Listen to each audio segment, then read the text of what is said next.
ज्यादातर लोग 35 की उम्र के बाद जीवन के प्रति अपने जुनून को खत्म कर लेते हैं। अपनी जिंदगी को एक टायर पर चलाने लगते हैं और मान लेते हैं कि वह अब बूढ़े हो रहे हैं और अपनी लाइफ में कुछ अच्छा नहीं कर पाएंगे। हम इस वीडियो में आपको उन्हीं 7 गलतियों के बारे में बताएंगे जो लगभग हर इंसान करता है। अगर आपने भी यह आदतें छोड़ दी तो आपकी आगे की जिंदगी बेहद खुशनुमा हो सकती है। तो चलिए दोस्तों, हम आपको अपनी इस कहानी के माध्यम से समझाते हैं। क्या आप भी 35 से 40 साल उम्र के बीच में हैं? अगर हाँ, तो यह वीडियो आपके लिए ही है। उम्र का यह पड़ाव हर किसी की जिंदगी में आता है, लेकिन आमतौर पर यहां तक आते आते लोग खुद को इग्नोर करना शुरू कर देते हैं। 35 की उम्र के बाद वो ये मान बैठते हैं कि उनके अच्छे दिन पीछे छूट चुके हैं और इसके बाद वह अपना ध्यान रखना पूरी तरह से छोड़ देते हैं। जीवन के प्रति उनका जुनून खत्म हो जाता है, जो बेहद गलत सोच है। दरअसल उम्र का हर पड़ाव व्यक्ति के लिए नए अनुभव, नई चुनौतियां और नए ख्वाहिश से लेकर आता है। आपको उम्र के हर पड़ाव में खुद के अंदर जीवन को लेकर उत्साह कम नहीं करना चाहिए, बल्कि हर पड़ाव में अपने जिंदगी का मजा लेना चाहिए। अगर आपकी उम्र बढ़ रही है तो इसका मतलब यह नहीं है कि अब आपके जिंदगी में कुछ बचा ही नहीं है। अगर अपनी सोच बदलेंगे और नकारात्मक विचारों को खत्म कर लेंगे तो आपकी जिंदगी बहुत बेहतरीन हो सकती है। इस वीडियो में हम आपको बताएंगे कि कैसे आप जीवन को लेकर अपना नजरिया बेहतर कर सकते हैं और अपनी जिंदगी को खुशनुमा बना सकते हैं। पहली आदत, सब कुछ पता होने की सोच बदले। 2 पाँच हम सब कुछ केवल इस पुल में ही सीखते हैं। इस सोच से निजात पाने की जरूरत है। आपने अपनी पढ़ाई पूरी कर ली है और आपके कई डिग्रियां हैं, तो इसका मतलब यह नहीं है कि आपको दुनिया का सारा ज्ञान मिल चुका है और अब आपको कुछ और पढ़ने या जानने की जरूरत नहीं है। ज्ञान की दुनिया अंतहीन है और आप कितनी भी कोशिश कर लें, आप पूरी जिंदगी में हर एक चीज नहीं सीख पाएंगे। अगर आपको सब कुछ नहीं पता तो इसमें कोई बुराई नहीं है, बल्कि इससे हमें हर दिन नई चीजों की खोज और उन्हें सीखने की प्रेरणा मिलती है। दूसरी आदत, ऐसी नौकरी करने से बचे जो आपको पसंद नहीं है। इस बात से कोई फर्क नहीं पड़ता कि आप कितना पैसा कमा रहे हैं, आपको क्या सुविधाएं मिल रही हैं और आप वहां कितने सालों से काम कर रहे हैं। अगर आप अपनी नौकरी से नफरत करते हैं तो आप सब कुछ हासिल करते हुए भी दुखी ही रहेंगे। नौकरियां, कैरियर बदलना गलत बात नहीं है। नौकरी या करियर बदलना गलत बात नहीं है। मोटी तनख्वाह के लिए खुद को प्रताड़ित करने की तुलना में आप जिस नौकरी से प्यार करते हैं उसका चुनाव कीजिए। भले आपको पैसा कम मिले, लेकिन वो काम करते हुए आप खुश रहेंगे। तीसरी आदत, सुस्ती भरी जीवन शैली छोड़ दें। हम अपनी दिनचर्या का बहुत बड़ा समय बैठे हुए बिताते हैं, लेकिन 35 साल की उम्र पार करते करते हमारा मेटाबॉलिज्म कम होता जाता है, जिसकी वजह से शेप में रहना बहुत मुश्किल है। अगर आप 35 की उम्र के नीचे भी हैं तो भी अभी से अपना ख्याल रखना शुरू कर दीजिए। फिट नहीं रह पाने के बहाने बहुत हैं, लेकिन जब आपका वजन अधिक हो जाता है तो आपको सीढ़ियां चढ़ने में भी दिक्कत होने लगती है और इसकी वजह आपकी खराब लाइफस्टाइल है। चौथी आदत, अपने सपनों को छोड़ने से बचें। आप 35 से 40 साल के हो चुके हैं तो इसका मतलब यह नहीं है कि अब आप अपने सपनों को हकीकत में बदलने के लिए बहुत बूढ़े हो चुके हैं। यह एक गलत धारणा है कि आप सिर्फ युवा अवस्था में ही दुनिया बदल सकते हैं। सच तो यह है कि 35 से अधिक उम्र के बहुत सारे लोग हैं जो हर रोज दुनिया बदल रहे हैं। 5वीं आदत, दोस्तों और परिवारों से खुद को दूर करने से बचें। समय और व्यस्तता के साथ है, हमारे करीबी लोगों से संपर्क कम होता जा रहा है और यह हर किसी के साथ होता है। हम अलग अलग वजहों से अपने दोस्तों, परिवार और रिश्तेदारों से फोन पर बात करना और मिलना जुलना कम कर देते हैं। यह नजरिया बदलने की जरूरत है। उम्र बढ़ने के साथ लोगों को अपने करीबियों के साथ अच्छा संबंध स्थापित करने की कोशिश करना चाहिए, अपना सोशल सर्किल बढ़ाना चाहिए। 6वीं आदत, पूर्व की उपलब्धियों को बुलाकर भविष्य पर फोकस करें। अगर अपनी क्लास में टॉपर या स्टार थे या आपने हर नौकरी के दौरान शानदार परफॉर्मेंस किया है तो इन उपलब्धियों को हमेशा सहेज कर न रखें, बल्कि इन्हें पीछे छोड़कर आगे नई उपलब्धियां हासिल करने पर ध्यान केंद्रित करें। सच तो यह है कि आपने पहले क्या किया, इस बात का किसी को फर्क नहीं पड़ता, बल्कि लोग यह जानना चाहते हैं कि आप आगे क्या करने वाले हैं। 7वीं आदत, बुरी आदतों को छोड़ें। हम सभी किसी न किसी तरह के बुरी आदतों से घिरे हुए हैं।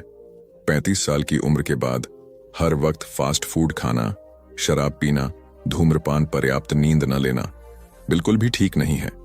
यूं तो 35 की उम्र से पहले भी ऐसी आदतें शरीर को नुकसान पहुंचाती है, लेकिन जैसे जैसे उम्र बढ़ती है हमारा मेटाबॉलिज्म कम होता जाता है। इसीलिए हमारे शरीर को अधिक तवज्जो देने की जरूरत है।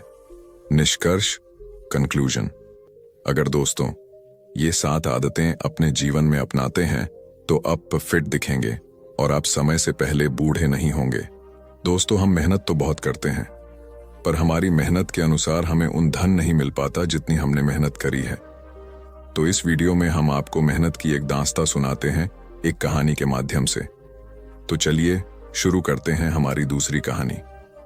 एक बार की बात है गौतम बुद्ध का। जब कोई शिष्य बुद्धत्व को प्राप्त हो जाता, वो उसे किसी एक दिशा में भेजकर वहां के लोगों को जागरूक करने और ज्ञान देने के लिए जाने की आज्ञा देते थे। चलिए हम इस कहानी को एक अच्छे माध्यम से आपको सुनाते हैं। बुद्ध का एक शिष्य बुद्ध के संदिग्ध में 6 वर्षों से था। वो एक दिन महात्मा बुद्ध के पास आया और बुद्ध से कहा, हे बुद्ध, मुझे आपके पास है। 6 साल हो गए, मेरे बाद कितने शिष्य आए, उन्हें आपने इस बीच किसी एक दिशा में ज्ञान देने के लिए भेजा, लेकिन मुझे अभी तक नहीं भेजा। क्या मुझे अभी तक बुद्धत्व प्राप्त नहीं हुआ? बुद्ध मुस्कुराए और बोले, यह तो तुम्हें खुद समझना होगा कि तुम्हें बुद्धत्व प्राप्त हुआ है या नहीं। शिष्य बोला, हे बुद्ध, आपने मुझे इन 6 सालों में जो भी उपदेश दिया मुझे वो सब याद है। आपकी बताई एक एक बात मुझे याद है। आप मुझसे भी पूछ सकते हैं, मैं आपको हर उत्तर देने के लिए सक्षम हूं। आप मुझे एक मौका तो दे, ताकि मैं किसी भी दिशा में जाकर लोगों को आपके ज्ञान के बारे में भी बता सकूं। बुद्ध ने कहा, ज्ञान की बातों को याद रखने से कुछ नहीं होता जब तक आप उसे अपने आचरण में न लाओ। जब तक आप किसी भी चीज को अपने आचरण में नहीं लाओगे, तब तक आप दूसरों को नहीं कह सकते कि वो उसे अपने आचरण में लेकर आए। शिष्य ने कहा, जो भी हो, कृपया आप मुझे एक मौका दें। आप मुझ पर भरोसा रखें। मैं सभी को अपने ज्ञान से प्रभावित कर सकता हूं। मैं लोगों को ऐसी बातें बता सकता हूं जिससे उनके जीवन में शांति आएगी और वो शांतिपूर्ण अपना जीवन जी सकेंगे। बुद्ध ने कहा, अभी तुम तैयार नहीं हो। जब तुम तैयार हो जाओगे, मैं तुम्हें खुद सही मार्ग पर जाने के लिए कहूंगा। शिष्य ने कहा, क्यों बुद्ध, आपने मुझे इन 6 वर्षों में इतना भी ज्ञान नहीं दिया जिससे मैं लोगों को प्रभावित कर सकूं। बुद्ध ने कहा, ठीक है, तुम पूर्व दिशा की तरफ जाओ। वहां तुम्हें एक गांव मिलेगा, उससे तुम भिक्षा मांग कर लाओ और वहां के लोगों को अपने ज्ञान से मदद करना। कल सुबह तुम वहां अकेले जाना और शाम को आकर मुझे बताना तुमने कैसे वहां के लोगों की मदद की। वह शिष्य ये सब सुनकर बेहद खुश हो गया और बुद्ध का आशीर्वाद लेकर चला गया। और वह रात भर ज्ञान समेटता रहा और मन ही मन सोच रहा था कि मैं कल ऐसे ज्ञान की छाप छोड़ूंगा कि वहां के लोगों के साथ बुद्ध भी मुझसे प्रभावित हो जाएंगे। सुबह उठकर, ओ महात्मा, बुद्ध को प्रणाम करने गया। उन्हें प्रणाम कर वह पूर्व की तरफ निकल गया। शाम को जब वह वापस आया तो बुद्ध ने देखा कि उस शिष्य के माथे पर चोट लगी है और खून बह रहा है। बुद्ध ने उसे पट्टी की और पूछा, तुम्हें यह चोट कैसे लगी? शिष्य ने कहा कि बुद्धि वहां के लोग बेहद दुष्ट हैं, उन्हें जरा भी बुद्धि नहीं है। मैं उस गांव में भिक्षा लेने गया, पर किसी ने मुझे भिक्षा नहीं दी। सब मुझे गालियां दे रहे थे। एक व्यक्ति ने तो मुझे भी भिक्षा तो दी, लेकिन नीचे फेंक कर और कहा, इसे उठा लो। मैंने उन्हें काफी समझाया, लेकिन वह मेरी बात सुनने को तैयार ही नहीं थे। उल्टा उन्होंने मेरे साथ हाथापाई की, जिससे मुझे चोट लग गई। हे बुद्धाप, मुझे दूसरी जगह भेजें जहां के लोगों में बुद्धि हो, इस तरह ना हो।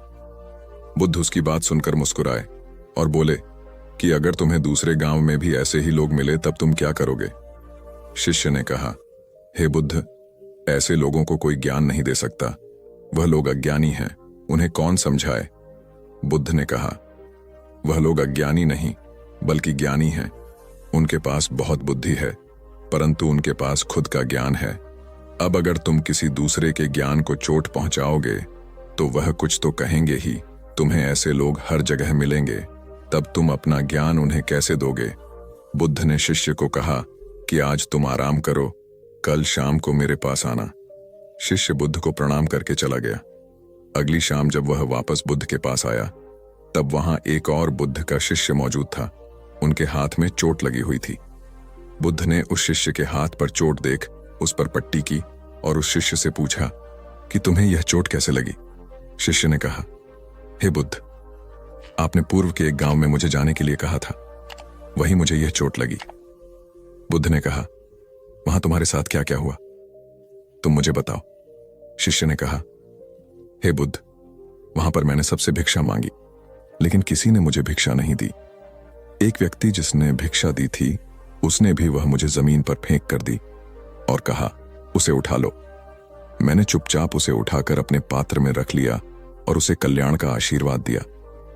तब उस व्यक्ति ने मुझसे कहा, आप बड़े ही अजीब व्यक्ति हो, मैं आपका अपमान कर रहा हूं और आप मुझे आशीर्वाद दे रहे हैं। मैंने उनसे कहा कि आप धनी हैं, आपने मुझे दान दिया है, इसलिए मैं आपको आशीर्वाद दे रहा हूं। फिर वहां से मैं आगे गया तो कुछ लोगों ने मुझे वहां से जाने के लिए कहा। उन्होंने मुझे कुछ अपशब्द कहे और मुझ पर कुछ पत्थर फेंके, जिससे मुझे चोट लग गई। जब मैं वापस आ रहा था तब मैंने एक मां को रोते हुए देखा। वह अपने बीमार बच्चे को लेकर चिंतित थी। मैं तुरंत जंगल से जाकर उसके लिए जड़ी बूटी ले आया, लेकिन वहां के लोग मुझे जड़ी बूटी देने नहीं दे रहे थे। फिर मैंने उनसे विनती की कि वह मुझे उस बच्चे का इलाज करने दें। उसके बाद वो जैसा कहेंगे मैं ठीक वैसा ही करूंगा।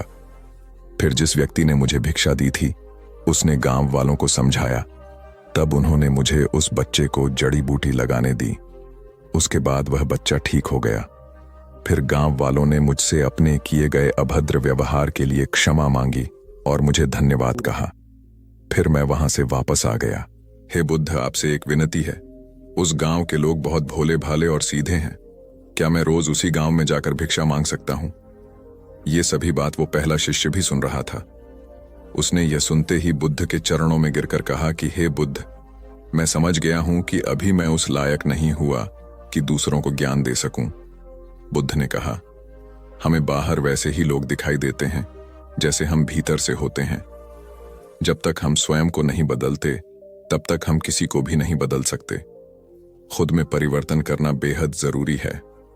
कोई भी बात बताने से पहले उसे आचरण में लाना बेहद जरूरी है, क्योंकि आचरण में लाई हुई चीज को बताना समझाना बहुत आसान होता है और उसे लोग बेहद आसानी से अच्छे से समझ पाते हैं। दोस्तों, आपने क्या सीखा? इस वीडियो से जरूर बताएं निष्कर्ष। दोस्तों, हम सभी को ऐसा लगता है कि हमने जो कुछ भी सीखा है वह हमको दूसरों को सिखाना चाहिए, लेकिन हम जाने अनजाने में दूसरों को सिखाने के चक्कर में हम कभी कभी गलत साबित हो जाते हैं। तो इसलिए दोस्तों, अगर आप किसी को भी कोई भी सुझाव देने के लिए जाते हैं, आप कोई भी चीज सिखाने के लिए जाते हैं, तो सबसे पहले आप उस कार्य को संपूर्ण रूप से और सही ढंग से अच्छे से सीख जाएं। और आपको जब यह पक्का प्रूफ मिल जाए कि अब मैं इस कार्य को संपूर्ण रूप से सीख चुका हूं, अब मैं दूसरों को सिखा सकता हूं, तभी आप दूसरों को सिखाने के लिए जाएं। अन्यथा आपके साथ दुर्व्यवहार हो सकता है और आपको क्षति भी पहुंच सकती है। दोस्तों, आप अपना भविष्य तो नहीं बदल सकते, लेकिन आप अपनी आदतें जरूर बदल सकते हो और निश्चित रूप से आपकी यही आदतें आपका भविष्य बदल देगी। सपने वो नहीं होते जो हम नींद में देखते हैं, बल्कि सपने वह होते हैं जो हमें नींद नहीं आने देते। जब हम सोते हैं तो हमारा शरीर मृत शरीर के समान होता है, और जब हम उठते हैं तो हमारा एक नया जन्म होता है। और इस नए जन्म के साथ ही हमें अपने जीवन की शुरुआत करना चाहिए। अपने दिन को, अपने जीवन को एक नई दिशा देनी चाहिए। दिन में पूरे 24 घंटे में सबसे ज्यादा खूबसूरत और सबसे ज्यादा ऊर्जावान और जीवन को सबसे ज्यादा प्रभावित करने वाला समय सुबह का होता है। और इस सुबह के समय में जिन आदतों को आप अपने जीवन में अपनाओगे, वास्तव में वो आदतें आपके पूरे दिन को नहीं बल्कि आपके पूरी जिंदगी को भी प्रभावित करेगी और आपके लक्ष्यों पर सकारात्मक प्रभाव डाल सकती है। आपकी सफलता और असफलता में सुबह की आदतों का महत्वपूर्ण योगदान होता है। आज मैं आपको सुबह की ऐसी आदतों के बारे में बताऊंगा जिसे अगर आपने अपने जीवन में अपना लिया तो आप अपने आज को और अपने आने वाले हर पल को, अपने जीवन को बदल सकते हो और अपने जीवन में वो सब कुछ आप हासिल कर सकते हो जो आप हासिल करना चाहते हो। तो आइए जानते हैं सफल लोगों की आदतें। पहली आदत, हमें जल्दी यानी सूर्य की किरणों के साथ ही उठ जाना चाहिए। जब सूर्य की किरणें निकलती हैं, एक बार की बात है, महात्मा गौतम बुद्ध अपने सभी शिष्यों को आश्रम में उपदेश दे रहे थे। उसी क्यों को जीवन में अपनाई जाने वाली सुबह की आदतों के बारे में बता रहे थे। वह उनको बता रहे थे कि इस प्रकार की आदत अपनाकर हम अपने हर दिन को और अपने पूरे जीवन को बेहतर बना सकते हैं। फिर महात्मा बुद्ध अपने शिष्यों से कहते हैं कि हमें जल्दी यानी सूर्य की किरणों के साथ ही उठ जाना चाहिए। जब सूर्य की किरणें निकलती हैं तो पूरी प्रकृति को ऊर्जा प्रदान करती है और हमें भी ऊर्जा का आनंद उठाना चाहिए। जो व्यक्ति देर से उठता है और सूर्य की ऊर्जा को ग्रहण नहीं कर सकता और पूरे दिन नीरस रहता है, उसका पूरा दिन अलग से भरा रहता है। फिर महात्मा गौतम बुद्ध पहली आदत बताते हुए शिष्यों से कहते हैं, दूसरी आदत, हमें सुबह उठते ही सबसे पहले सभी को आभार प्रकट करना चाहिए। चाहे हमारा कल कैसा भी हो, कैसा भी बीता हो, लेकिन हमें आज की शुरुआत सकारात्मक बातों के साथ ही करनी चाहिए। हमें सुबह उठते ही सबसे पहले सभी को आभार प्रकट करना चाहिए। हमें उन लोगों का धन्यवाद करना चाहिए जिन लोगों ने हमारे बुरे समय में मदद की है। हमें उस परमपिता परमेश्वर को धन्यवाद देना चाहिए जिन्होंने हमें यह स्वस्थ शरीर प्रदान किया है। हमारे अंदर किसी भी प्रकार की कोई कमी नहीं है। हम स्वयं चल सकते हैं, बोल सकते हैं, सुन सकते हैं, इस प्रकृति की सुंदरता को देख सकते हैं, चिड़िया के चहचहाना के आवाज को सुन सकते हैं, नदियों के बहने की आवाजों को सुन सकते हैं, क्योंकि बहुत से लोगों ने तो यह देखा भी नहीं होगा क्योंकि उनके आंख नहीं है। कुछ लोगों ने इसे सुना भी नहीं होगा क्योंकि उनके कान नहीं है। बहुत से लोग तो चल भी नहीं पाते हैं क्योंकि उनके पैर नहीं है। हमें परमात्मा का आभार प्रकट करना चाहिए कि उन्होंने हमें इस काबिल बनाया है कि हम अपना काम स्वयं कर सकते हैं। किसी और पर हमें निर्भर नहीं रहना पड़ता, जबकि बहुत से लोगों को चलने के लिए भी दूसरों का सहारा लेना पड़ता है और दूसरों के ऊपर निर्भर रहते हैं। हमें इस प्रकृति को, अपने आसपास की चीजों का धन्यवाद करना चाहिए जिन्होंने हमारे जिंदगी को इतना सुंदर बनाया है। यह रंग बिरंगे फूल जो हमें खुशबू प्रदान करते हैं, वह नदी जो हमें पीने का पानी उपलब्ध कराती है, यह पेड़ पौधे, यह शुद्ध हवा या फल हमें इस प्रकृति से प्राप्त होते हैं। हमें इन सब का आभार प्रकट करना चाहिए, इनको धन्यवाद देना चाहिए। इन सब ने मिलकर हमारे जीवन को बेहद ही खूबसूरत बनाया है। तीसरी आदत, हमें ध्यान करना चाहिए। हमारे मन के भीतर कई तरह के विचार चलते रहते हैं। विचारों का एक कोलाहल मचा रहता है। हम नहीं चाहते, फिर भी हमारे मन में कोई ना कोई विचार आ ही जाता है और इन विचारों के कारण ही हम तनाव महसूस करते हैं। हमें इन विचारों को शांत करना होगा और हम इन विचारों को ध्यान के माध्यम से ही रोक सकते हैं। इसके लिए हमें एक शांत जगह पर बैठ जाना है और अपनी आती जाती सांसों पर ध्यान लगाना है। हमें इस बात का ध्यान रखना है कि हम किस नाक से सांस ले रहे हैं और किस नाक से छोड़ रहे हैं। शरीर के कौन कौन से अंग अंगूर से उससे हमारी सांसें टकरा रही हैं। जब हम अपना ध्यान हमारी पूरी सांसों पर लगाएंगे तो हमारा मन एक जगह पर केंद्रित हो जाएगा और भटकना बंद कर देगा। और जब हमारा मन एक जगह पर केंद्रित हो जाता है तो हमारे मन को एक नई ऊर्जा प्रदान होती है और वही ऊर्जा हमारे दिन को उत्साह से भर देती है और खुशी प्रदान करती है। ध्यान करने से हमारा दिमाग स्वस्थ हो जाता है, हमारे मन के सारे विचार खत्म हो जाते हैं और दिल में हम जब भी कोई कार्य करने वाले होते हैं तो उसके लिए हमें निर्णय लेने में भी बड़ी आसानी होती है और हम सही और अस्पष्ट फैसले ले पाते हैं और अपने काम को पूरे लगन व मन के साथ पूरा कर पाते हैं। हमारा पूरा दिन तनाव मुक्त रहता है। चौथी आदत, हमें रोज व्यायाम करना चाहिए। इसके बाद महात्मा गौतम बुद्ध अपने सभी शिष्यों को तीसरी आदत बताते हैं कि आभार प्रकट करने के बाद और ध्यान करने के बाद तुम्हें व्यायाम करना चाहिए। हमारे शरीर के लिए जितना जरूरी भोजन और पानी है, उतना ही जरूरी व्यायाम भी है। व्यायाम करने से हमारा शरीर स्वस्थ और तंदुरुस्त रहता है और हमारा मन प्रसन्न रहता है।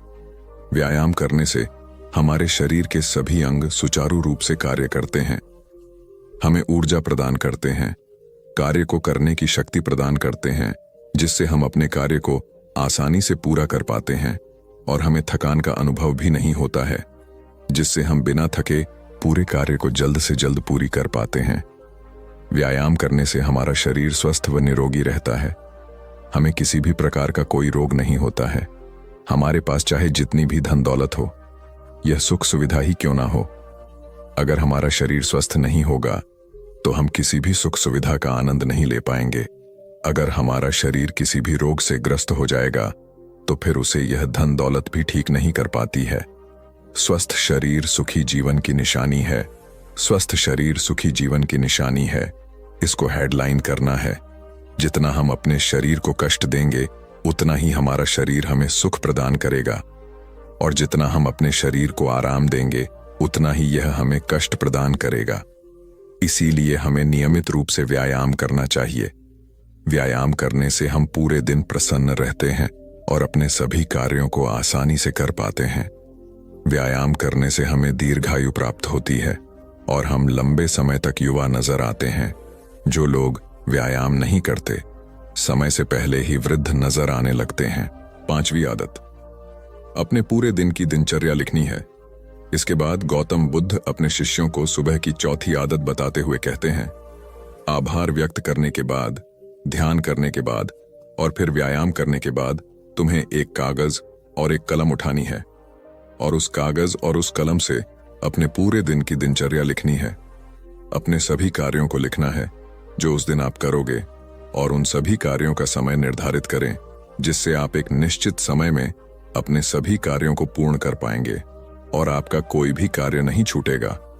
और एक बात का और ध्यान रखें, आप अपने उन कार्यों में एक ऐसा कार्य जरूर लिखें जिसमें तुम किसी व्यक्ति या पशु की निस्वार्थ भावना से मदद करोगे, जैसे कि किसी गरीब को भोजन खिला दिया, किसी पशु को घास डाल दे या फिर उसे पानी पिला दिया।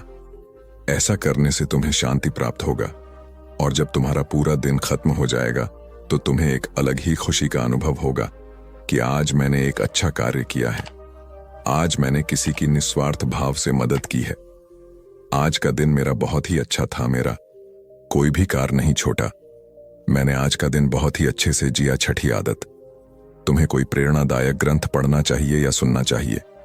फिर महात्मा गौतम बुद्ध अपने सभी साथियों को सुबह की 6ठी आदत बताते हैं और कहते हैं, आभार व्यक्त करने के बाद, ध्यान करने के बाद, व्यायाम करने के बाद और अपने विचारों को कागज पर लिखने के बाद तुम्हें कोई प्रेरणादायक ग्रंथ पढ़ना चाहिए। जब तुम उन प्रेरणादायक ग्रंथ को पढ़ते हो तो तुम्हें उन ग्रंथों से प्रेरणा मिलती है, कुछ नया सीखने को मिलती है और उसी के तुम्हें अपने जीवन में कहीं ना कहीं, कभी ना कभी काम अवश्य आएगी। हमें रोज कुछ ना कुछ नया सीखने को मिलता है और हमें रोज कुछ ना कुछ नया सीखना भी चाहिए। 7वीं आदत, तुम्हें अपने आप से बातें करनी है। जब तुम यह प्रेरणादायक ग्रंथ पढ़ लो, उसके बाद तुम्हें अपने आप से बातें करनी है। दूसरों से तो हम हमेशा बातें करते हैं, लेकिन कभी अपने से बात करने का मौका ही नहीं मिलता। इसीलिए हमें अपने आप से बातें करनी चाहिए, क्योंकि आपको आपसे बेहतर कोई नहीं समझ सकता। इसीलिए अपने आप को धन्यवाद देना चाहिए। अपने आप से कहना चाहिए कि मैं कितना अच्छा हूं, मैं बहुत ही खुश हूं, मैं हर कार्य को कर सकता हूं, कोई भी कार्य मेरे लिए असंभव नहीं है, मैं हर परेशानी से लड़ सकता हूं, जो लक्ष्य निर्धारित किया है उसे पाकर रहूंगा, चाहे कुछ भी हो जाए मैं उसे हासिल करके ही रहूंगा, मैं किसी से नहीं डरता। निष्कर्ष, दोस्तों, हमारे जीवन की यह छोटी छोटी आदतें हमारे जीवन को एक नई दिशा प्रदान करेगी। जब आप इन आदतों के साथ अपने दिन की शुरुआत करोगे तो फिर आपका हर दिन बेहतर रहेगा और आप हर दिन पूरे दिन प्रसन्न और खुश रहोगे। दोस्तों, यह छोटी छोटी दिखने वाली 7 आदतें हमारे जीवन पर सकारात्मक प्रभाव डालती है। आदतों को अपनाकर हम अपने हर दिन को सुखमय बना सकते हैं और अपने लक्ष्य को प्राप्त कर सकते हैं। क्या आप जानते हैं कि सीधेपन का जीवन में कितना महत्व है? सीधेपन या सादगी एक ऐसा गुण है जो हमारी जिंदगी को सरल और खुशहाल बना सकता है। आज हम बात करेंगे सीधेपन के बारे में और जानेंगे कि कैसे इसे अपनाकर हम अपनी जिंदगी को बेहतर बना सकते हैं। सीधेपन का मतलब सिर्फ बाहरी सादगी नहीं है, बल्कि यह हमारे विचारों और भावनाओं में भी झलकना चाहिए। तो चलिए सीधेपन के इस सफर पर निकलते हैं और जानते हैं इसके अद्भुत फायदों के बारे में। ज्यादा सीधे मत बनो, सीधे पेड़ जल्दी काट लिए जाते हैं। आज की कहानी के माध्यम से आपको कुछ ऐसे तरीके पता चलेंगे जिनसे आप धोखा खाने से खुद को बचा सकते हैं। भावनात्मक रूप से कमजोर आदमी का लोग हमेशा फायदा उठाते रहते हैं। हम सबने देखा होगा, अपने आसपास जो भी इंसान नर्म दिल का होता है, यानी कि भावनात्मक रूप से करुणावान होता है, वह अपनी करुणा बस दूसरों की सहायता तो कर देता है, लेकिन बदले में उसे हमेशा धोखा ही मिलता है। तो क्या एक इंसान को भावनात्मक नहीं होना चाहिए? क्या उसे दूसरों पर भरोसा नहीं करना चाहिए? दूसरों की सहायता नहीं करनी चाहिए? क्या करुणावान और संवेदनशील होना गुनाह है? कोई गलती है? पाया तो यह जाता है कि कोई संवेदनशील आदमी दिल का अच्छा होता है, दूसरों की सहायता करता है, दूसरों का ख्याल रखता है, दूसरों से प्रेम करता है। प्रेम भी तो एक संवेदना ही है, वह भी तो एक भावना का रूप है। तो क्या प्रेम करना भी गलत हो जाता है? और यह तो आप सबको पता होगा कि प्रेम तो आध्यात्मिक साधना का एक बहुत महत्वपूर्ण कदम है। तो किस प्रकार एक इंसान समाज में संवेदनशील, करुणावान और दयालु, यानी कि एक अच्छा आदमी बनकर रह सकता है, ताकि लोग उसका फायदा भी ना उठा पाए और वह अपने मन की अच्छाई, अपने मन की कोमलता, करुणा सब कुछ बरकरार भी रख सके। एक बार एक युवा लड़का जंगल के पेड़ों पर मुक्के मार रहा था। वह बड़े जोर जोर से मुक्के मार रहा था। वह अपने मन का गुस्सा निकालने की कोशिश कर रहा था। शायद उसको किसी ने धोखा दिया था, या फिर उसके साथ बहुत बुरा हुआ था, जिससे वह बहुत ज्यादा परेशान था। उसे कहीं भी शांति नहीं मिल रही थी। वह लगातार उस पेड़ पर मुक्का मार रहा था, जिससे उसकी उंगलियां लहूलुहान हो चुकी थीं। उसी जंगल में एक शीतल पानी का झरना था। वहां पर एक भिक्षु रोज संध्या समय स्नान करने आया करते थे। यह उनका नित्य का नियम था। आज जब वह भिक्षु इस रास्ते से स्नान करने के लिए उस जंगल में आया, तो उसने उस लड़के की हालत देखी। वह जोर जोर से चीख रहा था, रो रहा था और लगातार मुक्के मारे जा रहा था। उस लड़के के आसपास कोई मौजूद नहीं था। इससे उस भिक्षु को उस युवक की चिंता होने लगी। उसने सोचा कि कहीं मैं इसे ऐसे ही छोड़ दूं और कहीं ये आत्महत्या कर ले। तो ऐसे विचार आने के बाद भी वह कुछ नहीं बोला और लगातार उस युवक की तरफ देखे जा रहा था। भिक्षु एकदम चुपचाप खड़ा हुआ था। उसने युवक से कुछ नहीं बोला, कुछ नहीं कहा, बस वह उसको लगातार देखता रहा। कुछ देर तक तो उस युवक ने उस भिक्षु को नजरअंदाज किया, लेकिन कुछ देर बाद उसे अजीब सा लगने लगा। उसने सोचा, ना तो यह मुझे रोक रहा है और ना ही कुछ कह रहा है, यह तो बस मुझे देखे जा रहा है। इसका क्या मतलब है? बड़ा अजीब आदमी है। ऐसे ही विचार उस लड़के के मन में उठने लगे थे।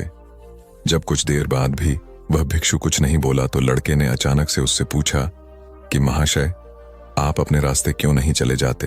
आपको क्या मतलब? आप खड़े हुए मुझे देख क्यों रहे हैं? भिक्षु ने बड़े शांत स्वर में कहा कि मैं तुम्हें रोक नहीं रहा हूं, तुमसे कुछ कह नहीं रहा हूं, तो मुझसे तुम्हें क्या परेशानी है? मेरे ही तरह है यह पेड़ पौधे, यह पक्षी, ये सब तुम्हें तो देख ही रहे हैं। जब इनसे तुम्हें कोई परेशानी नहीं है, तो मुझसे क्यों परेशानी है? यह सुनकर और लड़का जोर से चीख कर बोला, मुझे सबसे परेशानी है, मैं सबसे नफरत करता हूं। यहां पर सब धोखेबाज गद्दार होते हैं, कोई किसी का नहीं होता इस दुनिया में। और इस तरह बोलते बोलते वह फूट फूट कर रोने लगा और रोए जा रहा था, और भिक्षु उसे देखे जा रहा था। वो उसे चुप करने की कोशिश भी नहीं कर रहा था। यह बात तो उस लड़के को और ज्यादा अजीब लगी। अब रोना छोड़कर उस लड़के ने सीधे खड़े होकर उस भिक्षु से कहा, बड़े अजीब आदमी है आप। आपके सामने कोई इंसान रहा है, दुखी है, परेशान है, और आप उसे चुप भी नहीं कर सकते। आपके मन में बिल्कुल भी संवेदना नहीं है। बड़े अजीब और कठोर हृदय वाले साधु हैं आप। आपको अपने साधु होने पर खेद होना चाहिए, और ऐसे ही न जाने क्या क्या जली कटी बातें वो युवक उस भिक्षु को सुनाने लगा। कुछ देर बाद जब युवक की सारी भड़ास निकल चुकी थी, तब भिक्षु ने बड़े ही शांत स्वर में कहा कि आज मैं तुम्हें कंधा दे सकता हूं, तुम्हारे आंसू पोंछ सकता हूं, लेकिन इससे तुम्हारी समस्या का समाधान नहीं होगा। कुछ देर के लिए तुम्हारा मन बहल जाएगा, बस उसके बाद वही जिंदगी वही लोग जो तुम्हें आज कंधा देने के लिए भी तुम्हारे पास नहीं है। फिर से तुम उसी जिंदगी में लौट जाओगे। कोई तुम्हें धोखा देगा, कोई तुम्हारा फायदा उठाएगा, और तुम अपने मन को ऐसे ही तकलीफ पहुंचाते रहोगे। तो आंसू पोंछने की बजाय तुम्हें मुझसे कुछ ज्ञान की बातें लेना चाहिए, जिससे तुम्हें जीवन में कोई भी धोखा ना दे सके, तुम्हारी अच्छाई का कोई भी फायदा ना उठा सके। याद रखना, आंसू पोंछने वाले तो तुम्हें बहुत मिल जाएंगे, लेकिन ज्ञान और सही समझ देने वाला कभी कभी कोई इंसान मिलता है। भिक्षु ने उसे बताया कि मैं पास ही के झरने में स्नान करने के लिए जा रहा हूं। बड़ा ही शीतल पानी है वहां का। अगर तुम चाहो तो तुम भी मेरे साथ चल सकते हो। यहां पर अकेले परेशान होने से अच्छा है कि तुम झरने की शीतल पानी में स्नान करो, जिससे तुम्हारा दिमाग, मन, मस्तिष्क और तुम्हारा शरीर सब कुछ पवित्र हो जाएगा। यह सुनकर वो लड़का उस भिक्षु के पीछे पीछे हो लिया। जंगल के बीचों बीच रास्ता झरने की तरफ जाता था। जंगल में सन्नाटा छाया हुआ था। उनके पैरों तले सूखे पत्तों की चरमराने की आवाज पूरे जंगल में गूंज रही थी। आज पूर्णिमा की रात थी और आसमान में चांद अपनी उजली रोशनी उस जंगल में फेंक रहा था। उस रोशनी में दोनों उस झरने की तरफ बढ़ते चले जा रहे थे। रास्ते में चलते चलते उस युवक ने उस भिक्षु से कहा कि महात्मन, आपकी जिंदगी मस्त है, आपको किसी चीज की कोई परेशानी नहीं है। आपको पता है कि दुनिया में कैसे कैसे लोग बसते हैं, कितने धोखेबाज, कितने मक्कार, और सबसे बड़ी बात, अपने लोग ही धोखा देते हैं जिनसे हम प्रेम करते हैं, जिनको हम अपना मानते हैं। जब उन्हीं से धोखा मिलता है तो कैसा महसूस होता है। कभी कभी तो ऐसे लगता है कि भोले और दयालु लोगों के लिए यह दुनिया नहीं बनी है, ये धोखेबाजों के लिए है, मक्कारों के लिए है। वही यहां पर फलते फूलते हैं, वही आनंद से जीते हैं, और हमारे जैसे लोग जो दूसरों की सहायता करते हैं, दूसरों को अपना मानते हैं, वह हमेशा जीवन भर दुख में रहते हैं। यही जीवन की सत्यता है और यही संसार है जिसमें हमें रोज घुट घुट कर मरना पड़ता है। आपने सही किया, ऐसे जिंदगी को त्याग दिया, पीछे छोड़ दिया। अब बस अपने में मस्त, किसी से कोई परेशानी नहीं है, किसी की कोई चिंता नहीं है। मैं भी सोचता हूं कि मैं भी संन्यास ले लूं, छोड़ दो इस दुनिया को। यह सुनकर उस भिक्षु ने कहा कि तुम्हें क्या लगता है, सन्यासी जीवन बहुत आसान होता है। भिक्षु ने बड़े शांत स्वर में कहा कि तुम्हें तो 2 वक्त की रोटी तो शांति से मिल जाती है, हमें तो कभी कभी वह भी नसीब नहीं होती। अगर भिक्षु मिल जाती है तो हम खा लेते हैं, वरना हमें तो भूखा ही सोना पड़ता है।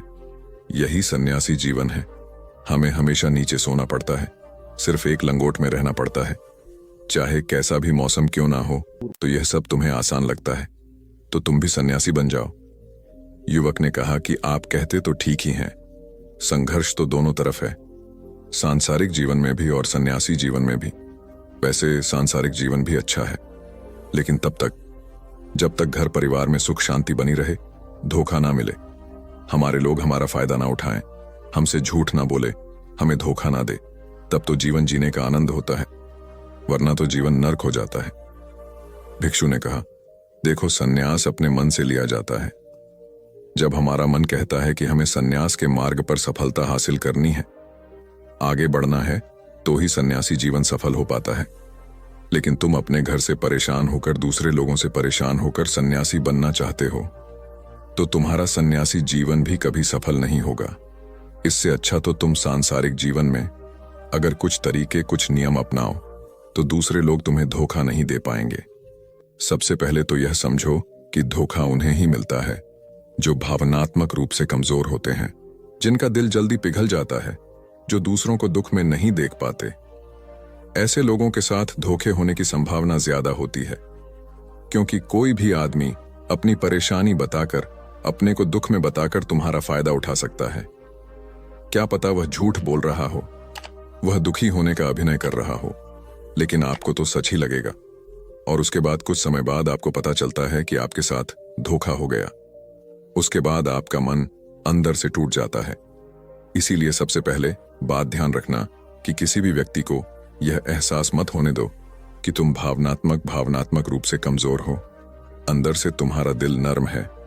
अगर उन्हें यह कमजोरी आपकी पता चल गई, तो वह कोई ना कोई जाल रचकर आपका फायदा उठाने की जरूर कोशिश करेंगे। चाहे आप अंदर से संवेदनशील हो, दूसरों की मदद करने वाले हो, लेकिन किसी को एहसास मत होने दो। ऊपर से कठोर बने रहो। जब लोगों को लगेगा कि इससे कुछ बोलने का फायदा ही नहीं है, यह आदमी कठोर है नहीं, पिघलेगा, तो खुद ब खुद वो लोग जो झूठे हैं, जो मक्कार हैं, वो आपके पास आएंगे ही नहीं। वो उन्हें चुनेंगे जो उनके आसान शिकार होंगे। दूसरी बात समझने की ये होती है कि हम बहुत जल्दी दूसरों पर विश्वास कर लेते हैं, और हमारी जल्दी विश्वास करने की आदत ही हमें हानि पहुंचाती है। 2 दिन तुम्हें किसी से मिले हुए नहीं होते हैं और तुम एक दूसरे के हो जाते हो, एक दूसरे पर पूरा भरोसा करने लग जाते हो, और यह भरोसा तीसरे दिन टूट भी जाता है और फिर तुम्हें धोखा मिलता है और फिर तुम परेशान होते हो। इसीलिए समय दो। किसी भी चीज को, किसी भी रिश्ते को आगे बढ़ाने के लिए समय की जरूरत होती है। समय के साथ तुम्हें सामने वाले इंसान की अच्छाई और बुराई पता चलती है। तब तुम्हें पूर्ण रूप से पता चलता है कि इंसान वास्तव में कैसा है, अच्छा है या बुरा है, और वह कुछ समय देने के बाद ही होता है। इसीलिए जल्दी किसी पर विश्वास मत करो। अगली पहचान या अगला तरीका समझने के लिए तुम्हें ऐसे लोगों को समझना होगा जो दूसरों की चापलूसी करते रहते हैं। कुछ लोगों की आदत होती है चापलूसी करने की।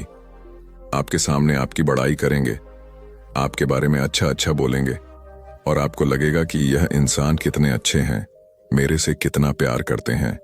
लेकिन वास्तव में उनकी वह चापलूसी एक जाल होती है ताकि वह आपका दिल जीत सके, और उनको चापलूसी करने का मौका तभी मिलता है जब आप दिखावा करते हैं। अगर आप उनकी चापलूसी से प्रभावित ही नहीं होंगे तो कुछ समय बाद वो चापलूसी करना बंद कर देंगे। इसीलिए किसी के सामने दिखावा मत करो, वरना आप तो आकर्षण के केंद्र बन जाते हो। लोगों को लगता है कि शायद इसके पास बहुत ज्यादा धन संपदा है, इसीलिए इतना दिखावा कर रहा है, और इसी वजह से जो लोग आपका फायदा उठाना चाहेंगे वो आपके करीब आने की कोशिश करेंगे, आपके चापलूसी करने की कोशिश करेंगे। अगला नियम बताते हुए भिक्षु ने झरने की तरफ इशारा किया। वो झरने के पास पहुंच चुके थे।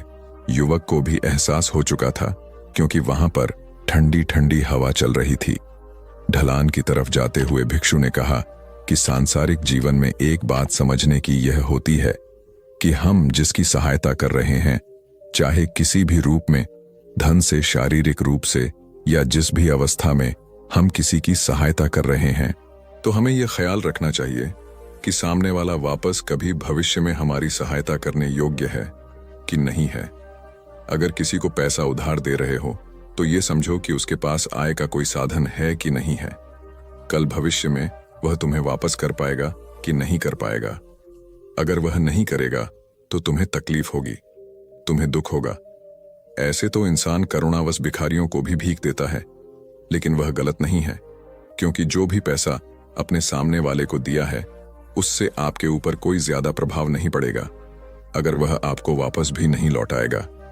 तो अगर किसी ऐसे इंसान को पैसा देना है जो कभी वापस नहीं लौटा पाएगा, तो उतना ही देना जिससे तुम्हारे ऊपर ज्यादा दबाव ना बने। अगर वो वापस भी ना लौटाए तो तुम्हें ज्यादा दुख ना पहुंचे। अब तक वो दोनों झरने पर पहुंच चुके थे। दोनों ने अपने कपड़े उतरे और उस झरने के शीतल पानी में कूद पड़े। पानी बाहर ठंडा था। उन दोनों की सारी थकन, सारी उदासी पल भर में ही दूर हो गई। स्नान कर लेने के बाद दोनों एक पेड़ के नीचे उस झरने के सामने बैठकर बातें करने लगे। भिक्षु ने उसे आगे समझाते हुए कहा कि शुरुआत में लोगों को नजरअंदाज करना सीखो। जब तुम किसी को शुरुआत में नजरअंदाज करते हो तो जो भी लोग किसी लालच की वजह से तुम्हारे पास प्रभावित हो रहे थे, उनके छटनी हो जाएगी। जब तुम उनको नजरअंदाज करोगे तब को 1-2 बार लोग तुम्हारे पास आने की कोशिश करेंगे। उसके बाद वो तुमसे दूरियां बना लेंगे, और जो आदमी तुम्हारी इंसानियत, तुम्हारी अच्छाई देखकर तुम्हारे पास आएगा, वो नजरअंदाज करने के बावजूद भी तुम्हारे करीब ही बना रहेगा। और यही तो एक सच्चे इंसान की पहचान होती है, जो हमारे अपने होते हैं। उनसे हम लड़ भी लेते हैं, झगड़ भी लेते हैं, उसके बावजूद भी वो हमारी बातों का बुरा नहीं मानते हैं।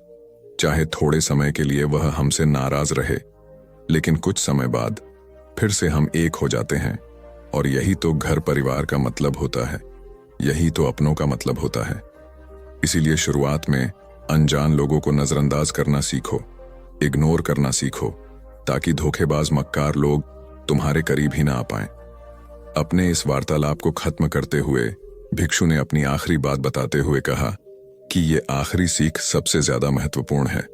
सब कुछ होने बाद भी तुम्हें धोखे मिल सकते हैं, लेकिन तुम अगर अपने आंख और कान और अपना दिमाग खोल कर रखते हो, अगर तुम होश में रहोगे, ध्यान करोगे, तो तुम्हें इंसान की आंखें देखते ही समझ में आ जाएगा कि उसे तुमसे क्या चाहिए। तुम उसकी इच्छा और उसका स्वभाव उसकी आंखों में ही पढ़ सकते हो। लोगों की आंखों में, उनकी वाणी में, उनके स्वभाव में उनका सब कुछ दिखाई देता है। बस हम ही अपनी आंखें मूंद कर रहते हैं। दूसरे लोगों से जानो, उसके रिश्तेदारों से जानो, उसके परिवार वालों से जानो कि वह इंसान कैसा है, दूसरों के साथ उसका व्यवहार कैसा है, उसकी पड़ताल करो। जब किसी पर विश्वास करो, ऐसे ही किसी पर विश्वास मत कर लेना। अपनी पूरी संतुष्टि करना। अगर तुम किसी के साथ लंबे समय तक भरोसा करना चाहते हो, किसी के साथ कोई संबंध बनाना चाहते हो, कोई दोस्ती करना चाहते हो या किसी की मदद करना चाहते हो, तो इन सभी परिस्थितियों तुम्हें यह जरूर पता होना चाहिए कि दूसरे लोग उस इंसान के बारे में क्या सोच रखते हैं। इसके बाद तुम जीवन में कभी भी धोखा नहीं खाओगे और तुम्हें कभी भी धोखे की वजह से पछताना नहीं पड़ेगा। इसी तरह की बातें करते हुए भिक्षु और वो लड़का दोनों जंगल से बाहर आ गए, अपने अपने घर को चले गए। निष्कर्ष, कंक्लूजन। दोस्तों, कभी भी किसी पर भी भरोसा करने से पहले उसके बारे में अच्छे से समझो, जानो, समय दो, फिर भरोसा करो। ये कहानी 1000 साल से भी ज्यादा पुरानी है। ये कहानी एक बरगद के पेड़ की है। तो चलिए हम आपको 1000 साल पीछे ले जाते हैं और आपको समझाते हैं। एक कहानी के माध्यम से शुरू करते हैं। एक कहानी के अनुसार लगभग 500 साल पहले कवि संत कबीर भारत की नर्मदा नदी के एक गाद वाले द्वीप पर थे। वे एक टहनी से अपने दांत साफ कर रहे थे। जब उन्होंने अपना टूथब्रश जमीन पर फेंका तो एक विशाल वृक्ष उग आया, जिसका मुकुट इतना फैला हुआ था कि उसने पूरे 1 हेक्टेयर जमीन पर छाया डाली। आज कबीर का वृक्ष धरती पर सबसे बड़े पौधों में से एक है। इसकी सच्ची कहानी मिथक से कम असाधारण नहीं है। यह बरगद फिकस बेंगालेंसिस है, जो अंजीर के पेड़ों की सैकड़ों प्रजातियों में से एक है। लोक कथाओं और आस्था की कहानियों के इतने समृद्ध मिश्रण में अंजीर के अलावा कोई अन्य पौधा शामिल नहीं है, और बरगद के पेड़ जितना देखने में कोई भी इतना विस्मयकारी नहीं है। कबीर के पेड़ के मुकुट के नीचे चलें और आपको एक जंगल का भ्रम दिखाई देगा, हजारों पेड़ों का एक सघन समूह। लेकिन करीब से देखें तो आप पाएंगे कि सब कुछ जुड़ा हुआ है। सिर्फ एक पेड़ है। बरगद के संस्कृत नाम न्यग्रोध, नीचे की ओर बढ़ने वाला, और बहुपाद, कई पैरों वाला, इसके रहस्यों का संकेत देते हैं। कई साल पहले कबीर के बरगद के पेड़ की जगह पर एक और पेड़ था। उस पेड़ की किस्मत तब बदल गई जब एक पक्षी, या शायद एक चमगादड़ या बंदर, पके हुए फिकस बेंगालेंसिस अंजीर को खाने के बाद वहां से गुजरा। जानवर ने पेड़ पर मल त्याग किया और उसे गला घोंटकर धीरे धीरे मौत के घाट उतार दिया। जानवर की लीद ने बरगद के बीज को नम कोने में पहुंचा दिया था। कुछ ही हफ्तों में अंजीर का बीज फूट गया। इसने 2 छोटे हरे पत्तों के एक कॉलर के साथ एक मजबूत डंठल को ऊपर उठाया। इसने छोटी जड़ें भेजीं जो मिट्टी की तलाश में धरती की ओर बढ़ने पर मेजबान पेड़ से लिपट गई। समय के साथ ये जड़ें फैलती गईं और आपस में जुड़ती गईं। वे मेजबान पेड़ को घेर लेतीं और उसका सारा नामो निशान मिटा देतीं। जैसे जैसे बरगद का पेड़ बढ़ता गया, इसकी शाखाओं ने जड़ें भी फैलाई। वे अस्त व्यस्त बालों की लटों की तरह लटकती रहीं। जब वे जमीन पर पहुंची तो ये जड़ें मोटी और लकड़ीदार हो गईं और आपस में मिलकर नए पेड़ के तने जैसी दिखने लगीं।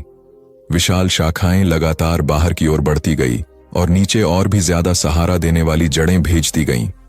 इन खंभों ने बरगद के मूल के चारों ओर तेजी से चौड़े घेरे बनाए और इसे घोंसलेदार गुफाओं में घेर लिया। जब ब्रिटिश इतिहासकार थॉमस मॉरिस ने 1794 में कबीर के बरगद के बारे में लिखा तो उन्होंने कहा कि इसमें 300 से ज्यादा झूठे तने हैं, जिनमें से हर एक अंग्रेजी ओक के पेड़ से भी मोटा है, और 3000 छोटे तने हैं। उन्होंने बताया कि स्थानीय लोगों का कहना है कि यह पेड़ 3000 साल पुराना है, जो यह दर्शाता है कि यह कबीर से बहुत पहले से मौजूद है। इससे यह संभावना बनती है कि यह वही बरगद है जिसका सामना सिकंदर महान और उनकी सेना ने 326 ईसा पूर्व में भारत आने पर नर्मदा नदी पर किया था। सिकंदर के लोग निश्चित रूप से बरगद को देखने वाले पहले यूरोपीय थे।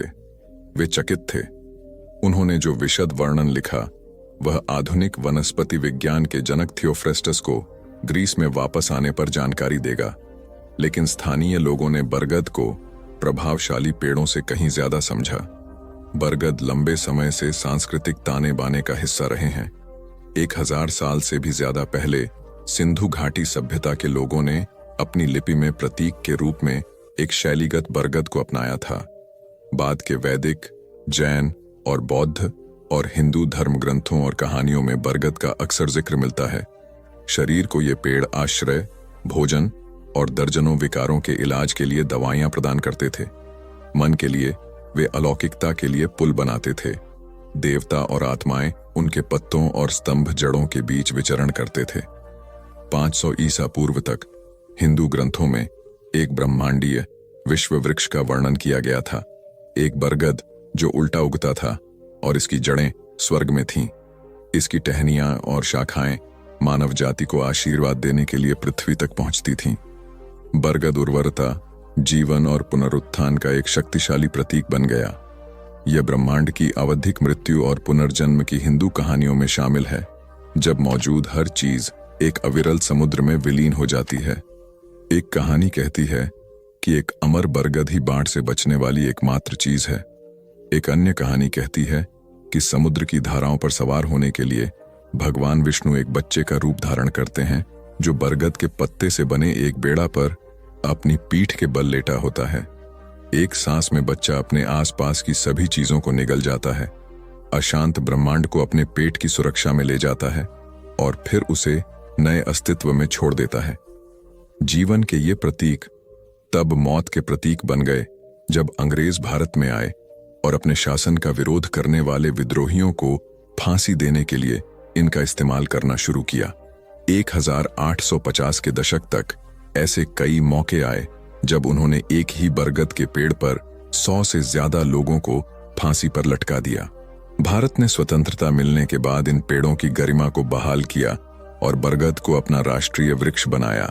जबकि अंग्रेज इन पेड़ों को नाम से जानते थे, सिकंदर की सेना ने बरगद शब्द नहीं सुना होगा।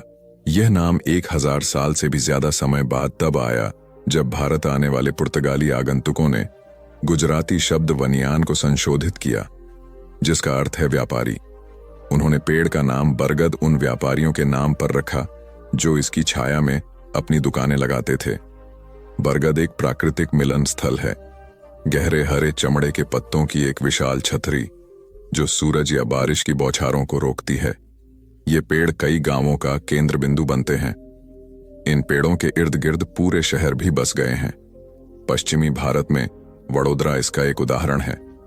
ऐसा माना जाता है कि इसका नाम संस्कृत शब्द वटोदर से लिया गया है, जिसका अर्थ है बरगद के पेड़ के दिल में।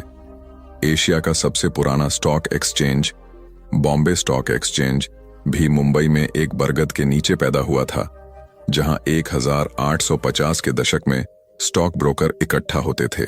आज शहरों में बरगद के पेड़ों को निर्माण के कारण छोटा कर दिया गया है या सड़कों के लिए रास्ता बनाने के लिए काट दिया गया है। लेकिन अगर उन्हें शांति से छोड़ दिया जाए तो बरगद के पेड़ को बढ़ने से कोई नहीं रोक सकता। रिकॉर्ड में सबसे बड़ा बरगद का पेड़ कबीर के पेड़ से भी बड़ा है। कहा जाता है कि 1450 में इस जगह पर जीवन शुरू हुआ था, जहां थिम्मम्मा नामक एक महिला ने अपने पति की चिता पर खुद को फेंक दिया था। आंध्र प्रदेश में यह पेड़ अब 2 हेक्टेयर में फैला हुआ है। इसके मुकुट के नीचे 20,000 लोग शरण ले सकते हैं। यह सब एक बीज से होता है जिसकी लंबाई सिर्फ कुछ मिलीमीटर होती है। अपने अंगूठे के नाखून से एक बीज को तोड़े और आपको अंदर ज्यादा कुछ नहीं मिलेगा। फिर भी अंदर मौजूद जेनेटिक मटेरियल में इतना बड़ा पेड़ बनाने की शक्ति होती है जो एक छोटे से जंगल जैसा दिखता है। प्राचीन हिंदू ऋषियों ने इस विरोधाभास को एक दृष्टांत में इस्तेमाल किया, जिसमें बरगद के बीज के अंदर मौजूद अदृश्य शक्ति को आत्मा के समानांतर इस्तेमाल किया गया।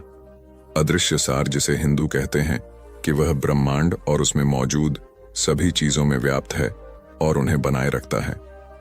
बरगद की शक्ति हमारी दुनिया में गहराई तक पहुंचती है। सभी अंजीर प्रजातियों की तरह ये पेड़ अपने अंजीर में प्रवेश करने और अंदर छिपे फूलों को परागित करने के लिए विशिष्ट ततैयों पर निर्भर करते हैं। इस संबंध का एक साइड इफेक्ट यह है कि बरगद के अंजीर पूरे साल उपलब्ध रहते हैं। वे पक्षियों, फलों के चमगादड़ों, बंदरों और अन्य जीवों को जीवन रेखा प्रदान करते हैं, जो बदले में सैकड़ों पेड़ प्रजातियों के बीज फैलाते हैं, जिससे भविष्य के जंगल उगते हैं। बरगद वास्तव में जीवन के पेड़ हैं। तो दोस्तों, कैसी लगी आपको बरगद की कहानी? ये एक सच्चाई है।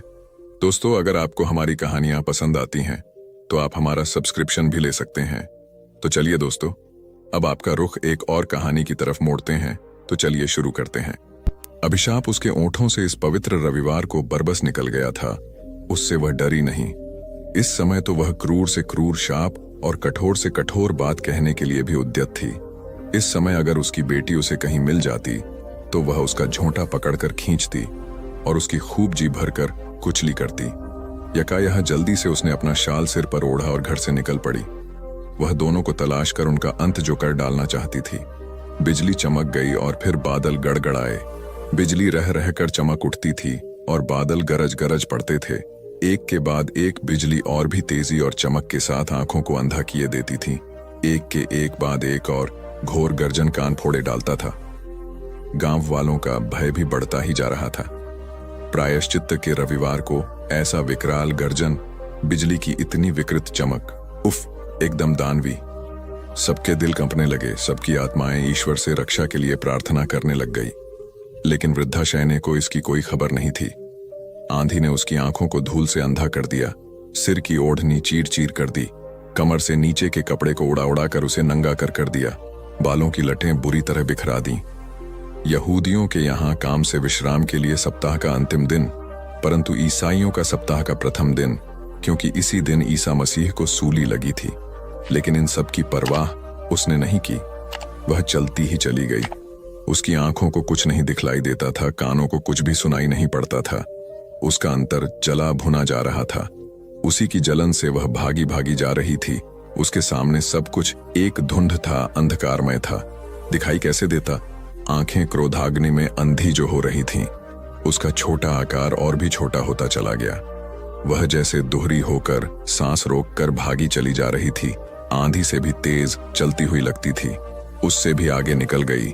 लेकिन जब कभी भी आंधी उसे पकड़ पाती तो उसे आगे चलने के लिए प्रोत्साहित ही करती। वह अपने कदम और भी तेजी से बढ़ाती। शयने इधर उधर भी नहीं देख रही थी। बंद खिड़कियों की संदों से झांकती हुई जिज्ञासापूर्ण आंखों की भी उसे कोई खबर नहीं थी। न वह कुछ देख रही थी, न कुछ सुन रही थी। उसका सारा अस्तित्व ही जैसे प्रकृति के तूफान में तूफान बनकर समाया जा रहा था। उसके दिमाग में बस एक ही अभिशाप था, एक भयानक अभिशाप, मौत का अभिशाप। केवल शब्दों में ही नहीं, वह उसकी रग रग में, आत्मा तक में समाया हुआ था और उसके अंदर ही अंदर चीख रहा था, गरज रहा था। उस चीख में, उस गर्जन में काली घटाओं का घोर गर्जन भी डूबा जा रहा था। तूफान ही की तरह वह उस विधर्मी के घर में टूट पड़ी। फट से उसने एकदम दरवाजा खोल दिया और अंदर जाकर उसे भड़ाक से बंद भी कर दिया। कमरे में बैठे हुए सभी लोग कांप उठे और खड़े हो गए। शयने ने सबको एक खोखवार नजर से देखा और एक से दूसरे, दूसरे से तीसरे और तीसरे से चौथे कमरे में घुसती ही चली गई। दरवाजों को धड़ाधड़ खोलती और अपने पीछे बंद करती हुई वह चली ही जा रही थी। दरवाजों के खुलने और बंद होने से जो धड़घड़ाहट हो रही थी, वह बाहर बादलों की गड़गड़ाहट से जैसे बंद बंद कर शोर कर रही थी और खिड़कियों को खड़खड़ाने तथा दरवाजों के शीशों को चरमराने में एक दूसरे से बाजी जीत लेना चाहती थी। इस सब डरावने कोलाहल से घर का एक बच्चा भयभीत होकर रोने भी लगा। इस प्रकार की तूफानी तेजी से शयने ने उस घर का कमरा कमरा छान डाला, लेकिन न वहां उसकी पुत्री थी और न वह विधर्मी विद्यार्थी ही। एकदम वह लौट चली। देहरी पर जरा रुकी। उसने अपनी आंखें आकाश की ओर उठाई और ईश्वर से प्रार्थना करने के लिए हाथ भी। आग लगे इस घर में, भराई हुई आवाज में उसने शाप दिया। ट्योड़ी का दरवाजा खुला ही छोड़कर वह बाहर चली गई। वह सारा का सारा घर अवाक देखता ही रह गया। साकार तूफान उनके घर में आकर अभी अभी चला जो गया था। अवाक घर वालों के मुंह खुले के खुले ही रह गए। पानी के साथ साथ तड़ तड़ ओले भी बरसने लगे, जैसे किसी अघोरी के खप्पर में खून बदबदा रहा हो। शयने के हृदय में भी ऐसा ही तूफान उबल रहा था। न जाने क्या उसके अंतर में झुनलाकर उफून उफन पड़ता था। अब उसके पैर जमीन पर नहीं पड़ रहे थे, ऊपर से नीचे तक वह सराबोर थी, लेकिन इससे उसकी गति में कोई बाधा नहीं पड़ी, बल्कि उसका जंगलीपन और भी भयानक हो गया। जिस जिस घर में अपनी पुत्री और उस विधर्मी लड़के के मौजूद होने की संभावना हो सकती थी, उस घर को उसने देख डाला। वह न कहीं रुकी और न एक शब्द ही किसी से बोली, एकदम आंधी की तरह घुसी और बिजली की तरह चमक कर बाहर निकल गई, और घर वाले आश्चर्य से मुंह फाड़े उसे देखते ही रह गए। वह उन्हें ढूंढकर ही दम लेगी, मरकर भी। अगर वह उन्हें खोज निकाल सके तो भी खोज निकालेगी। वह बराबर एक घर से दूसरे घर को इसी तरह खोजती चली जा रही थी। अपनी बेटी के लिए कोसामंसी करना भी उसने जारी रखा। जब और कोई मकान ऐसा नहीं रह गया जिसमें पुत्री के मिलने का आशा होती, तो वह एक क्षण के लिए रुकी और सोचा, अब किधर जाऊं। वह घर लौट पड़ी। उसका दिल कह रहा था कि हो न हो, अब तो वह जरूर ही घर लौट आई होगी। और फिर उसकी जीभ ने बुरे से बुरे श्राप और गालियां देना शुरू कर दी। इस समय उसके क्रोध का पारा सबसे ऊंची डिग्री पर चढ़ा हुआ था, तो अपने चारों तरफ का सारा वातावरण ही उसे जैसे अपने अभिशापों, गालियों और चीखों से भरा मालूम पड़ रहा था। एक जोर का आंधी का झोंका, बिजली की चमक, बादलों की कड़क, और वह अपने घर में अंदर घुसी। बेटी घर पर नहीं थी।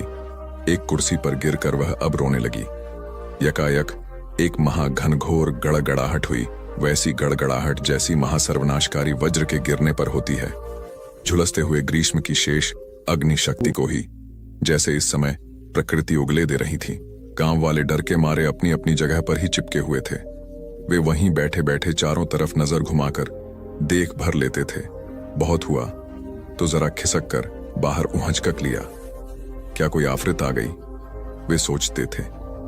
पुराने पापियों ने और भी तत्परता के साथ अपनी आंखें प्रार्थना पुस्तक पर जमा दी।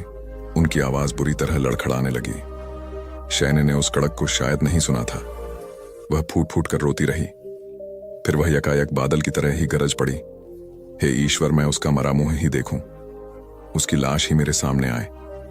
अब तक न मरी हो तो हे ईश्वर, वह अब फौरन ही मर जाए, हे भगवान।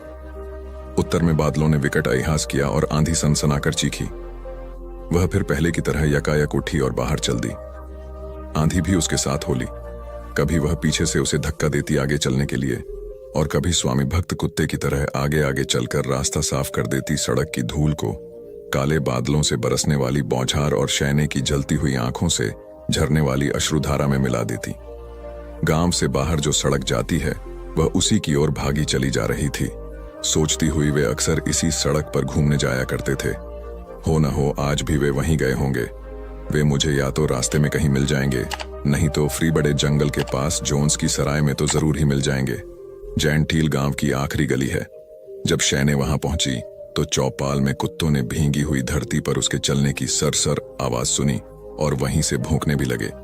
लेकिन कुछ कुत्ते जो काहिल नहीं थे और मेह में भीगने से डरते नहीं थे, बाहर आकर शैने की टांगों से लग गए।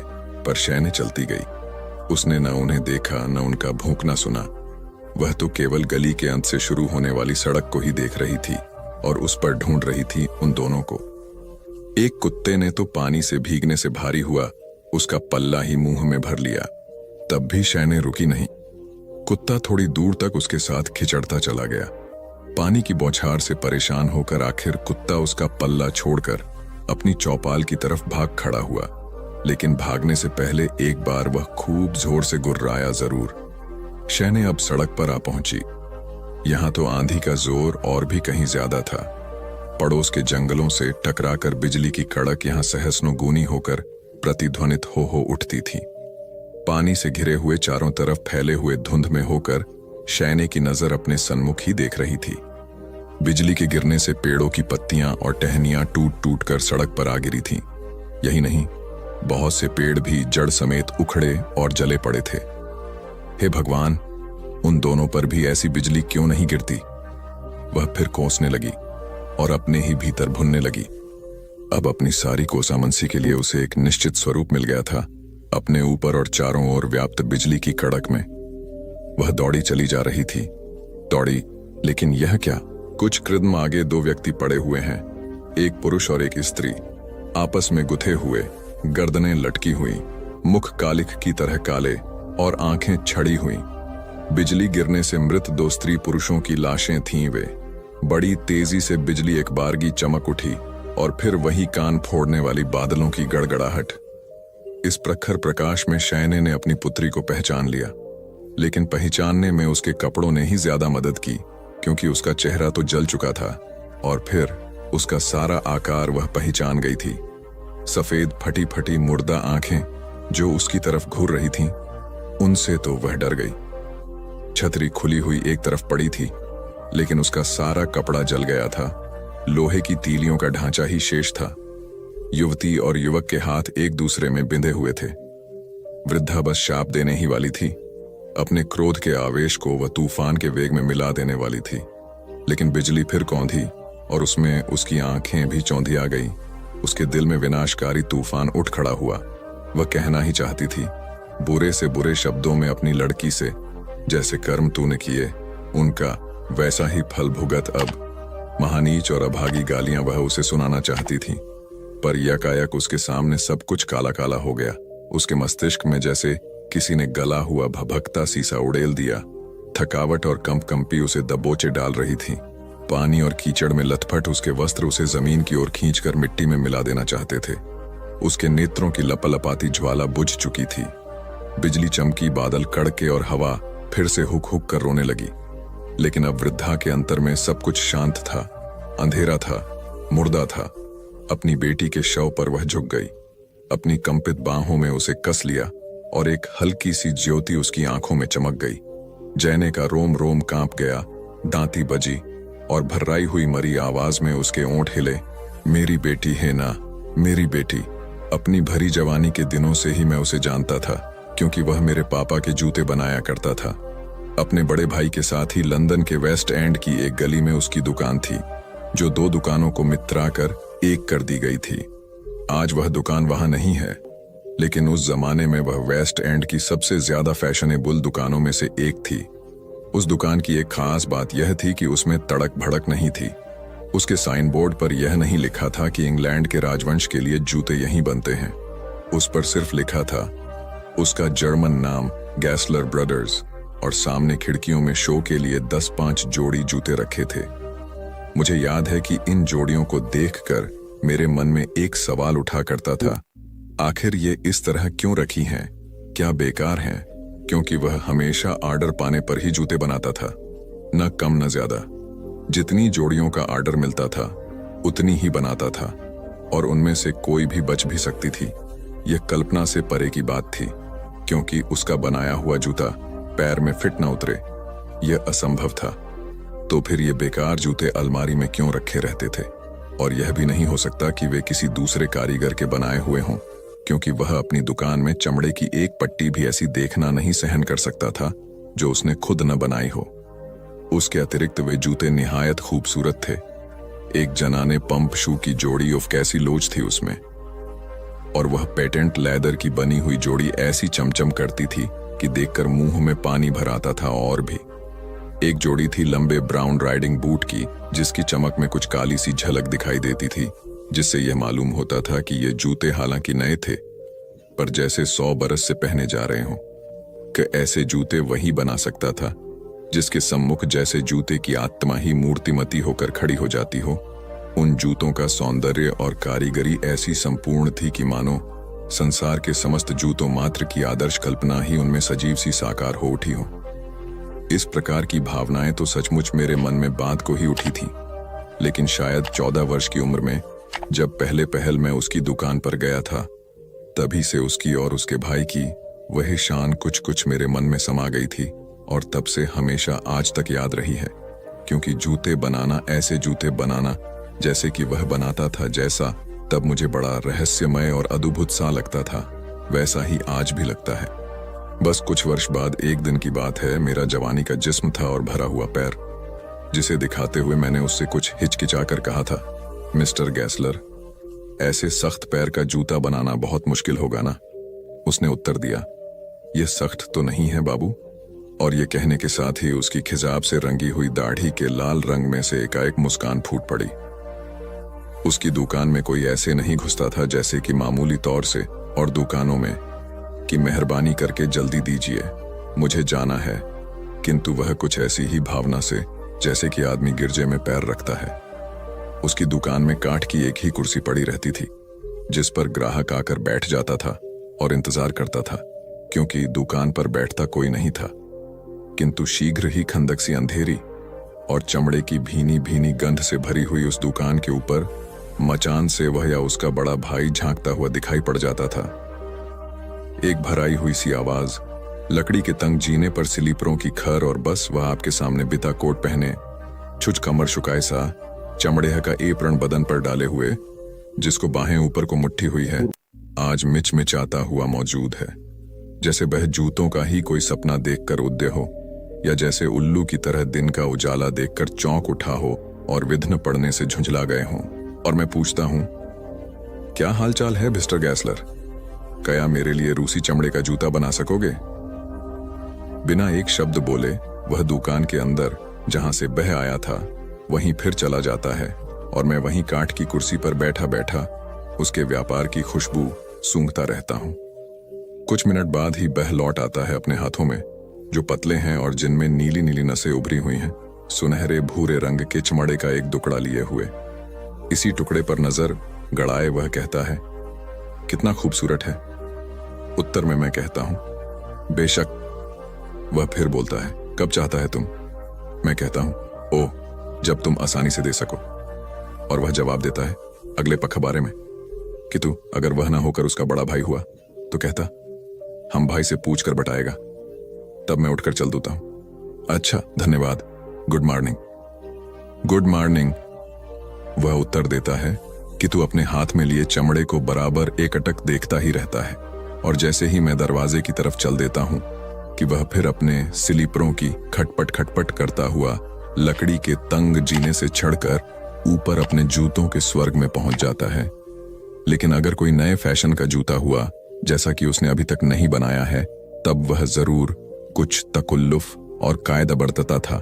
मेरे पैर से जूता खुलवाकर जो उसके ही हाथ का बनाया हुआ होता वह अपने ही हाथों में ले लेता, और उसे वह एक साथ ही स्नेह और समालोचना भरी बड़ी ममता की दृष्टि से निहारने लगता था, जैसे वह उसके उस सौंदर्य की कल्पना कर रहा हो जो इसे बनाते वक्त उसने इसमें भर दिया था, और साथ ही इस पर भी रोष और दुख प्रकट कर रहा हो कि इसके पहनने वाले को जूता पहनने की तमीज नहीं है और उसने उसकी कारीगरी की बिल्कुल रेड मार दी है।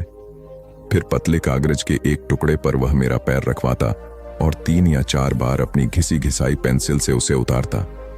जब उसकी कांपती हुई उंगलियां मेरे पंजे को छूकर निकलती तो मुझे ऐसा लगता था जैसे वह मेरी ठीक ठीक आवश्यकता के अंतर तक को टटोल लेना चाहती है। मैं वह दिन कभी नहीं भूलूंगा जब मैंने उससे यह कहने का अवसर पाया था, जानते हो मी गैसलर, वह जूता जो तुमने टहलने के लिए पिछली बार बनाकर दिया था सो छटक गया। यह सुनकर वह मेरी तरफ कुछ देर तक अवाक देखता रह गया और कोई उत्तर नहीं दिया, जैसे वह मुझसे कह रहा हो, यह हो ही नहीं सकता, अपनी शिकायत वापस लो या फिर बात ठीक ठीक बतलाओ। कुछ देर बाद उसने उत्तर दिया था, चटकना तो नहीं चाहिए था, लेकिन फिर भी चटक गया। बिना अच्छी तरह पहने तुमने उसको पानी में भिगो दिया होगा, नहीं तो यह बात तो नहीं हुई। यह सुनकर उसने अपनी पलकें नीची कर लीं, जैसे वह सोच रहा हो, कौन से झूठे थे वे। किंतु मुझे फिर बड़ा अफसोस हुआ कि मैंने व्यर्थ ही यह सब कहकर इस बेचारे का दिल दुखा दिया। तो उनको वापस कर दो, वह बोला, हम फिर देखेगा। जब अपने जूतों के चटक जाने से मेरा ही दिल पसीज उठा, तब मैं यह अच्छी तरह अनुमान कर सका कि मी गैसलर को जिसने कि उसे इतने अरमानों से बनाया है कितना दुख हुआ होगा और वह उसके विषय में जानने के लिए कितना व्यग्र होगा। कुछ झूठे, उसने कहा, पैड़ा ही खराब होते हैं। अगर तुम्हारा झूठा हमारे से ठीक नहीं हो सकेगा तो हम उसका सब दाम वापस कर देगा। कबार की बात है कि मुझे एक नया जूता जल्दी ही चाहिए था, इसलिए मैंने एक बड़ी दुकान में जाकर खरीद लिया। एक दिन यूं ही अनजाने में उसे पहनकर मी गैसलर की दुकान में चला गया। उसने मेरे जूतों का ऑर्डर तो ले लिया, लेकिन कोई चमड़ा नहीं दिखाया। उसकी आंखें मेरे फैक्ट्री के बने हुए नए जूते पर गड़ी हुई थी। आखिर उसे रहा न गया, कहने लगा, यह झूठा तो हमने नहीं बनाया है। उसके स्वर में क्रोध नहीं था, दुख नहीं था, घृणा नहीं था, रोष भी नहीं था, फिर भी उसमें कोई ऐसी तीव्र मूक प्रताड़ना अवश्य थी जिससे मैं सन्न हो उठा।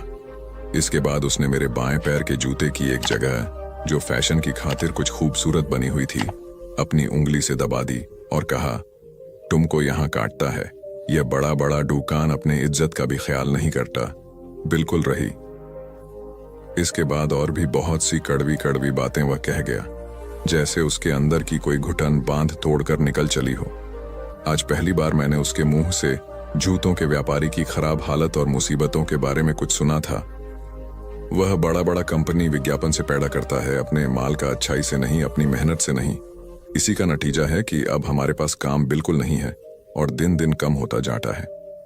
और आज उसके सजुर्रियोंदार चेहरे पर मैंने ऐसी ऐसी भावनाएं देखी जिन पर पहले कभी ध्यान नहीं दिया था। विकट संघर्ष और उसकी कड़वाहट, जिनमें वह वर्षों से पिस पिस कर मर पिच कर काम कर रहा था, और आज ही मुझे उसकी लाल दाढ़ी में सफेद बालों के गुच्छे दिखाई पड़े, जिनमें उसकी सारी व्यथा क्रंदन कर उठी। जैसे भी हो सका मैंने उसे यह समझाने की कोशिश की कि किन किन मजबूरियों की वजह से मैंने वे जूते खरीद लिए थे, पर उसकी मुद्रा और स्वर मेरे दिल पर अपना ऐसा असर कर गए कि थोड़ी ही देर में मैंने उसे कई जूतों का ऑर्डर दे दिया। वे जोड़े तैयार हो गए और निमिसेस भी हार गई उनसे। घिसाई ने भी उनसे हार मान ली। उफ, पहले जूतों से भी ज्यादा वे चले और 2 बरस तक, सच ही, फिर जूते बनवाने के लिए उसके पास जाना नहीं पड़ा। लेकिन एक दिन जब गया भी तो देखा कि उसकी 2 दुकानों में एक पर किसी दूसरे नाम का साइन बोर्ड लगा था। हाँ, वह भी जूते वाला था और राजकुटुंब के लिए जूते बनाता था, और वहां बाहर खाली खिड़की में अपनी शान की निराली जूतों की वे 3-4 जोड़ियां भी नहीं थीं। दुकान अकेली रह गई थी, इसलिए और भी अंधेरी, छोटी और खाई की तरह मालूम पड़ रही थी। चमड़े की गंध भी घनीभूत हो गई थी, पर वह काठ की कुर्सी अब भी वैसे ही पड़ी थी। मैं जाकर उस पर बैठ गया, लेकिन जितनी देर लगा नहीं करती थी, आज उतनी देर बाद ऊपर से एक शक्ल ने झांका और फिर अपने उन्हीं स्लीपरों से काठ के तंग जीने पर खटपट खटपट करता हुआ आखिर मेरे सामने वह आ ही खड़ा हुआ और जंग लगी कमानी में से मुझे घूरते हुए पूछा, मिस्टर, है ना? हाँ हाँ, मैं ही हूं, मैंने हिचकिचाकर कहा। पर मिस्टर गैसलर, आपके जूते तो तोड़े नहीं टूटते। देखो ना, इसकी अभी सूरत भी नहीं बिगड़ी है। कहकर मैंने अपना पैर आगे बढ़ा दिया। उसने मेरे जूतों पर एक नजर डाली। हाँ, उसने कहा, पर लोग तो अच्छा झूठा नहीं चाहता है। उसकी कड़ी नजर और शिकायतों से बचने के लिए मैंने जल्दी से पूछा, लेकिन तुमने अपनी दुकान का यह क्या हाल कर डाला है? उसने शांति से उत्तर दिया, बहुत खर्च होता था, क्यों तुमको झूठा चाहिए? मैंने तत्काल ही 3 जोड़ी का ऑर्डर दे दिया, हालांकि मुझे जरूरत सिर्फ 2 ही जोड़ी की थी, और बस जल्दी से वहां से चल दिया। लेकिन मैं ठीक नहीं कह सकता कि उसके मन में यह कैसे धारणा पैदा हो गई कि मेरे हृदय में उसके प्रति या स्वयं उसके प्रति इतनी नहीं जितनी कि उसके जूतों के आदर्श के प्रति कोई विरोध भावना है। लेकिन मैं समझता हूं कि कोई भी इस प्रकार सोचना नहीं चाहता होगा, क्योंकि जब मैं कुछ दिनों पहले एक बार गया था, तब मुझे याद है कि मैंने सोचा था, होगा भी, पर मैं उस बेचारे को कभी नहीं छोड़ सकता। ऐसे तो सब चलता ही है। हो सकता है कि वह उसका बड़ा भाई रहा हो, पर मैं जानता था कि उसके बड़े भाई में इतनी हिम्मत नहीं थी कि वह मेरी तरफ चुप रहकर भी आंखें निकाल सकता। इसलिए यह देखकर मुझे कुछ संतोष सा हुआ था कि दुकान में उसका बड़ा भाई ही था, जो फिर एक चमड़े का टुकड़ा हाथ में हिलाता हुआ आया। कहो मिस्टर गैसलर, अच्छे तो हो? मैंने पूछा। हाँ, अच्छा तो हूं, उसने उत्तर दिया, पर हमारा बड़ा भाई मर गया, और तब मैंने समझा कि अरे, यह तो वह नहीं है, किंतु अब कितना बूढ़ा और ढल्ला हुआ लगता है ये भी। पर इससे पहले मैंने कभी उसे अपने भाई के बारे में कुछ कहते नहीं सुना था। यह सुनकर मुझे बड़ा अचंभा हुआ और धक्का सा लगा। मैंने धीरे से कहा, उफ, बड़े दुख की बात है। हाँ, उसने उत्तर दिया, वह बहुत अच्छा आदमी था, बहुत बढ़िया झूठा बनाता था, पर मर गया। और उसने अपनी बीच खोपड़ी पर हाथ रख लिया, जहां से उसके बाल बहुत कुछ उड़ चुके थे, ठीक वैसे ही जैसे उसके भाई के उड़ गए थे। उसके इस संकेत से मुझे ऐसा लगा जैसे वह अपने बड़े भाई की मृत्यु का कारण बता रहा हो। वह दूसरी दुकान के खोने का सड़मा नहीं सह सका। तुमको झूठा चाहिए, कहकर उसने अपने हाथ वाला चमड़े का टुकड़ा मेरी तरफ बढ़ाकर कहा, कितना खूबसूरत है। बिना कुछ कहे सुने मैंने कई जूतों का ऑर्डर दे दिया। बहुत दिनों बाद वे बनकर आए, लेकिन मेरे इतने अच्छे जूते उसने कभी नहीं बनाए थे। वे फाड़े नहीं फट सकते थे, तोड़े नहीं टूट सकते थे। कुछ दिनों बाद मैं बाहर चला गया। 1 वर्ष से अधिक बाद मैं लंदन लौट कर आया और सबसे पहली दुकान जिस पर मैं गया था वह मेरे पुराने दोस्त गैसलर की ही थी। मैं एक 60 वर्ष के बूढ़े को छोड़कर गया था, किंतु लौटकर 75 वर्ष के बूढ़े को देखा, विदीर्ण, क्लांत और प्रकंपित। इस बार तो उसने मुझे सचमुच नहीं पहचाना। मैंने दुखित होकर कहा, मिस्टर गैसलर, ओह, तुम्हारे वे जूते तो बहुत ही बढ़िया निकले। देखो ना, मैं लगातार यही जूता बाहर सफर में पहने रहा और अभी तो देखो ये आधे भी नहीं घिसे हैं, है ना? काफी देर तक वह मेरे जूते की तरफ टकटकी लगाए देखता रहा। वही जूते तो थे जो रूसी चमड़े के बने हुए थे, और उसकी मुद्रा स्थिर और गंभीर हो गई। उसने मेरे टखने के पास जूते पर हाथ रखकर कहा, क्या यहां पर यह फिट है?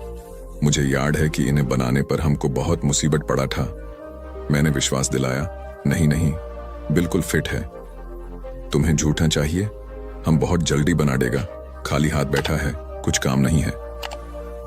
मैंने कहा, हाँ हाँ, मुझे सब तरह के जोड़े चाहिए। हम नई तरह का झूठा बना देगा। तुम्हारा पैर बड़ा है ना? कहकर उसने बड़े धीरे धीरे मेरे पैर का नाप कागज पर पेंसिल से खींचा और इस बीच में सिर्फ एक बार मेरी तरफ मुंह उठाकर कहा, क्या हमने तुमको बतलाया कि हमारा भाई मर गया? उसका शरीर हड्डियों का कंकाल मात्र रह गया था। उसे देखकर मन को बड़ी वेदना होती थी, इसलिए मैं जल्दी से वहां से चल दिया। एक दिन शाम को जब नए जूतों की पार्सल आ गई तो मैंने रूसी चमड़े वाले जूते उतार दिए। मैंने पार्सल खोला और 4 जोड़े निकालकर एक पंक्ति में रख दिए। फिर एक एक करके मैंने उन्हें पहनना शुरू किया। इसमें कोई शक नहीं था कि इतने अच्छे चमड़े के इतने बढ़िया जूते उसने कभी नहीं बनाए थे। एक जोड़े में मैंने उसका बिल रखा हुआ पाया। जूतों की कुल कीमत उतनी ही थी जितनी वह मामूली तौर से हमेशा लिया करता था, परंतु उसने कुल कीमत फौरन ही मांगी थी। यह जानकर मुझे बड़ा ताज्जुब हुआ, क्योंकि पहले तो वह तीसरे महीने से पहले कभी बिल नहीं भेजता था। मैं तत्काल नीचे उतर कर गया और एक चेक काटकर तुरंत ही अपने हाथ से ही उसे लेटर बॉक्स में डाल आया। 1 सप्ताह बाद जब मैं उसकी दुकान वाली गली में होकर जा रहा था तो मैंने सोचा कि चलो मिस्टर गैसलर से कह दूं कि इस बार तुम्हारे जूते सबसे बढ़िया रहे। लेकिन जब मैं उसकी दुकान के सामने पहुंचा तो मैंने देखा कि वहां से उसके नाम का साइन बोर्ड गायब था, लेकिन खिड़की में अब भी वही जनानी जोड़ी पेटेंट लेदर के पंप शू और काले राइडिंग बूट जैसे के तैसे रखे थे। मैं एकदम चिंतित हो उठा और अंदर पहुंचा। वे 2 छोटी दुकानें मिलकर फिर एक बड़ी दुकान हो गई थी। उसमें एक नवयुवक अंग्रेज मौजूद था। मिस्टर गैसलर हैं? मैंने पूछा। उसने मेरी ओर देखा। उसकी दृष्टि में कुछ विचित्र सी विनय और शीलता थी। नहीं जनाब, उसने जवाब दिया, लेकिन मैं आपकी खिदमत में हाजिर हूं, जो हुक्म हो करें। यह दुकान अब हमने पूरी ले ली है। आपने हमारा नाम पहले बराबर वाली दुकान पर देखा ही होगा। हम कुछ बहुत बड़े बड़े रईस आदमियों के लिए जूते बनाते हैं। हाँ हाँ ठीक है, मैंने कहा, पर मिस्टर गैसलर कहाँ हैं? ओ, उसने जवाब दिया, वह तो मर गए, लेकिन अभी पिछले बुध को ही तो उन्होंने मेरे पास ये नए जूते बनाकर भेजे हैं। हाय, उसने कहा, बड़ी दर्दनाक कहानी है। बेचारे भूखों मर गए। हे भगवान, डॉक्टर कहते थे कि वे घुल घुल कर मरे, और आप देखिए, वे तब भी काम करते थे और दुकान चलाया करते थे, और काम का यह हाल था कि सारा काम अकेले ही करते थे, किसी को जूते में हाथ नहीं लगाने देते थे। एक ऑर्डर पर ही इतना वक्त लगा देते थे कि बेचारा ग्राहक ऊब जाता था। इसी तरह उनके सब ग्राहक टूट गए और फिर बैठे बैठे वह दिन रात काम करते रहते थे। मैं कह सकता हूं कि सारे लंदन शहर में उनसे अच्छा जूता कोई नहीं बनाता था और न कभी बना सकता है। लेकिन कंपटीशन को तो देखो कितना जबरदस्त है। पर वह अपना माल कभी एडवर्टाइज नहीं करते थे। सबसे बढ़िया चमड़ा लगाते थे और सारा काम अपने ही हाथ से करते थे, और उसी का यह नतीजा है। इससे और ज्यादा क्या उम्मीद की जा सकती है? लेकिन भूखों मर, यह बात कुछ शायरी हो सकती है जैसी कि कहावत है, लेकिन मैं खुद भी जानता हूं कि वह आखिर दम तक अपने जूतों से ही चिपटे ना रहे। मैं उन्हें दिन रात काम करते देखा करता था। मैंने उन्हें कभी वक्त से खाना खाते नहीं देखा, सोते नहीं देखा। कभी एक छद्दाम उनके घर में नहीं रही। रात में तापने के लिए आग भी नहीं नसीब होती थी उन्हें। इतने वर्षों तक वे कैसे जिंदा रहे, मुझे तो यही ताज्जुब है, पर जनाब वह आदमी एक ही था। उसकी सानी का जूता बनाने वाला दूसरा कारीगर लंदन में नहीं है। हाँ, मैंने भारी मन से कहा, वह बहुत बढ़िया जूते बनाते थे। इतना ही कहकर मैं फौरन मुड़ा और दुकान से बाहर चला गया, क्योंकि मैं उस नौजवान को अपनी आंखों के आंसू दिखाना नहीं चाहता था। बिल्कुल नया शहर, जान न पहचान, न खाने के लिए जेब में पैसा और न रात बिताने के लिए 3.5 हाथ जगह ही। पतझड़ के मौसम में ऐसी थी एक दिन मेरी हालत। जिन जिन कपड़ों के बगैर काम चल सकता था, सो मैंने सब एक एक करके पहले 3-4 दिन में बेच डाले और फिर शहर के उस भाग की ओर चला जहां जहाजों के खड़े होने का अड्डा था। इस स्थान का नाम था ईस्ते। जहाजों के चलने के लिए अनुकूल मौसम में ईस्ते मजदूरों के कठोर जीवन के कोलाहल से जैसे उफूनता रहता है, परंतु वह अब सुनसान और वीरान था, क्योंकि अक्टूबर का महीना समाप्त हो चला था। गीली रेतीली भूमि पर मेरे पैर मुझे किसी तरह घसीटे ही लिए चले जा रहे थे और उसे क्रेद कुरेद कर कैसे भी खाने के टुकड़े की तलाश में लगे थे, और मैं भरपेट भोजन पा जाने की आशा में सूने मकानों और गोदामों की खाक छान रहा था। आज की सभ्य दुनिया में हमारे पेट की भूख की अपेक्षा दिमाग की भूख आसानी से मिट जाती है। आप सड़कों पर चक्कर काटते हैं, बड़ी बड़ी आलीशान इमारतें देखते हैं, जो बाहर से तो खूबसूरत हैं ही और अंदर से भी होंगी ही। उन्हें देखकर आपके दिल में भवन निर्माण कला, सफाई तथा आरोग्य और अक्लमंदी से भरे हुए अनेक विषयों पर बड़े बड़े ख्यालात उठते हैं। निहायत सफाई और सलीके से पहने ओढ़े शरीफ लोग आपको राह चलते दिखाई देते हैं, जो बड़ी होशियारी से आपकी अपनी असली बुरी हालत को देखकर भी नहीं देखते और शाइस्ता तौर से आपसे नजर बचाकर चल देते हैं। खैर, जो कुछ भी हो, लेकिन भूखे आदमी का दिमाग पेट भरे आदमी के दिमाग से कहीं ज्यादा दुरुस्त और ताकतवर होता है, और ऐसी हालत में भी आप नंगे भूखों के हक में कुछ काम की जरूरी बातें सोच शाम बढ़ती चली आ रही थी, और पानी तो बरस ही रहा था। उत्तरी हवा तेजी से चल रही थी। खाली दुकानों और डुटियल झोपड़ों में से वह सनसना कर निकल जाती और सराय की पुती हुई खिड़कियों से जा टकराती। रेतीले तट पर शोर करके छपछपाती हुई तरंगें उत्तरी हवा के इस भयानक झोंके के कोड़े की मार खाकर जैसे बिलबिलाकर फेन उगलने लगती। उन तरंगों के ऊंचे उठे हुए सफेद हिस्से एक दूसरे के पीछे भागते हुए घुंध की तरफ चले जा रहे थे और आपस में भिड़ भिड़ जाते थे। मालूम होता था कि कहीं नदी को सर्दी आने का पता लग गया था, और इस डर से कि बर्फ की सर्द और क्रूर बेड़ियां यहीं आज ही रात में उसे बांध न लें, वह बेतहाशा भागी चली जा रही थी। आसमान अंधेरा था, बादल जम गए थे, धड़ाधड़ बरसने वाले पानी की एक बूंद भी नहीं दिखाई देती थी। एक उल्टी हुई डोंगी जो अंधड़ द्वारा खूब झकझोरे गए बेंत की जड़ से बंधी हुई थी, मेरे चारों तरफ फैली हुई प्रकृति की इस मौत की सी भयानकता को और भी बढ़ा रही थी। यह उल्टी हुई डोंगी और झकझोरे गए पेड़, सारा का सारा दृश्य वीरान और सुनसान था, मौत की तरह मरा हुआ और डरावना, और आसमान के आंसू रोके न रुकते थे। सब कुछ ऊझड़ और म्लान, निर्जीव। केवल मैं ही जीता था, लेकिन मेरे लिए भी सर्दी मौत बनकर निगलने के लिए खड़ी थी। तब मैं 18 बरस का था। कितनी प्यारी अवस्था होती है यह। और उस ठंडी और गीली रेती पर मैं चलता ही चला गया। कंप कंप पीले मेरे दांत बज रहे थे, जैसे भूख और ठिठुरन का स्वागत कर रहे हों। मैं कुछ खाने की तलाश में बड़ी सतर्कता के साथ एक खाली पेटी को खखोड़ था कि एकाएक उसके पीछे मुझे पानी से तरबतर एक औरत अपने झुकते हुए कंधों को मजबूती और मोह से पकड़े हुए जमीन से चिपटती दिखाई पड़ी। मैं जाकर उसके पीछे खड़ा हो गया और देखने लगा कि वह कर क्या रही है। उन पेटियों के नीचे, रेती के नीचे रेती में वह अपने हाथों से ही गड्ढा खोद रही थी। मैं उसके और नजदीक सरक आया और बोला, यह क्या कर रही हो? वह चीख पड़ी और हड़बड़ाकर खड़ी हो गई। भय से फटी हुई अपनी बड़ी बड़ी भूरी आंखों से वह मुझे देख रही थी, और मैं अपने सम्मुख देख रहा था एक समवयस्क सुंदर लड़की, किंतु उसके मुख पर 3 नीले दाग थे, जिन्हें दुर्भाग्यवश उसके सौंदर्य को कम कर दिया था। यद्यपि वे बड़े अच्छे ढंग के साथ पड़े थे, 2 छोटे दाग उसकी दोनों आंखों के नीचे थे और जरा बड़ा तीसरा दाग बिंदी की जगह माथे पर था। इस प्रकार की तरतीब किसी ऐसे ही कलाकार की करतूत थी जिसका काम केवल मनुष्य के सौंदर्य को बिगाड़ना ही हो। उस लड़की ने मुझे देखा और देखती रही। डर उसकी आंखों से धीरे धीरे दूर हो गया था, उसने रेत को अपने हाथों से झाड़कर सिर की सूती ओढ़नी संभाली, बैठ गई और तब बोली, तुम भी शायद खाने की फिराक में हो। अच्छा, तो फिर खोदना शुरू करो, मेरे तो हाथ थक गए हैं।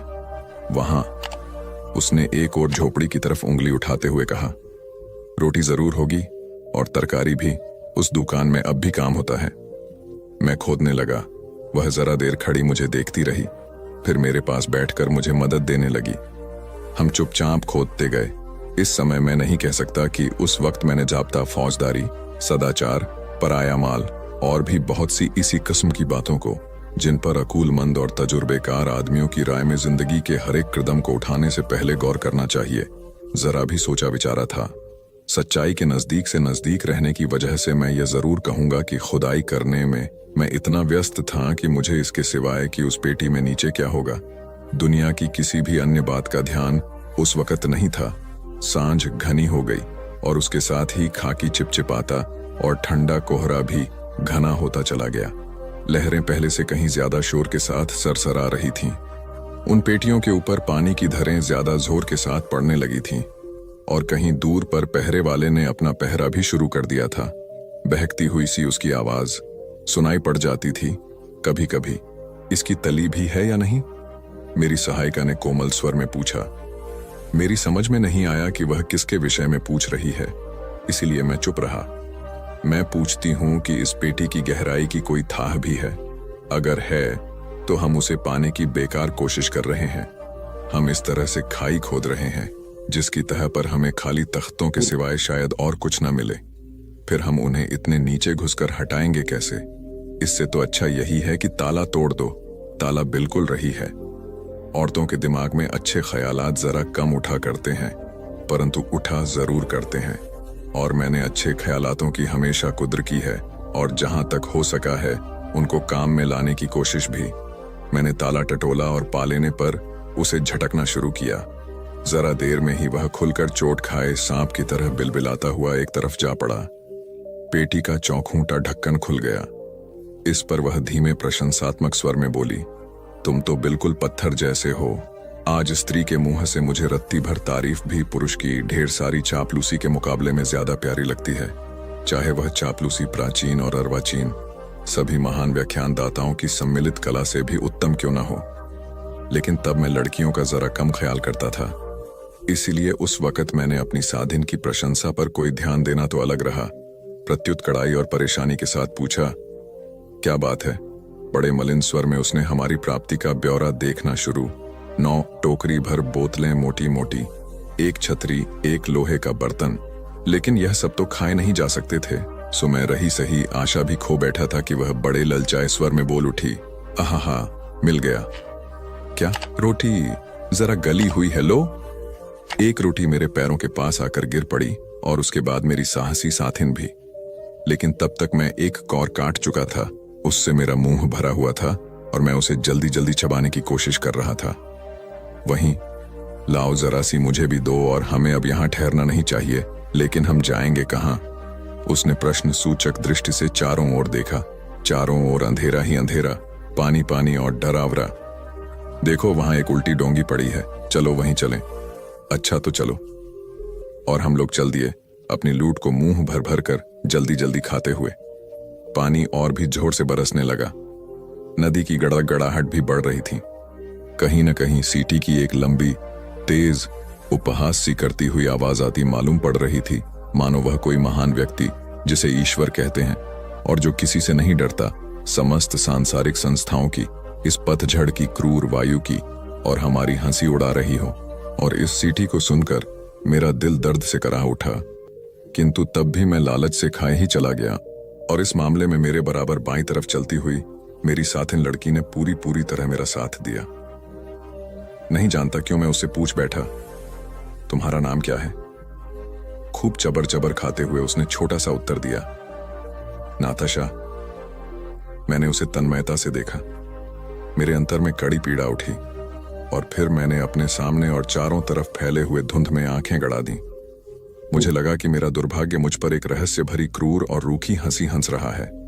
डोंगी के तख्तों पर पानी मूसलाधार पड़ रहा था और अंदर बूंदों की आवाज बड़ी धीमी धीमी आ रही थी। इस धीमी मृदुल ध्वनि ने मेरे मन में निराशा और दुख से भरे विचार जागृत कर दिए। नाव की तली के तख्ते कुछ ढीले होने की वजह से हवा के जोर से खड़खड़ा रहे थे। इस खड़खड़ से बड़ी अशांति हो रही थी और जी बैठा जा रहा था। नदी की उत्ताल तरंगें तट पर जैसे दुख के थपेड़े खा खा कर जीवन की आशा खोकर सर पटक रही थीं। वे जैसे अपनी मलिनता को, निर्जीवता को सदैव के लिए मृत्यु की गोद में सुला देना चाहती थीं।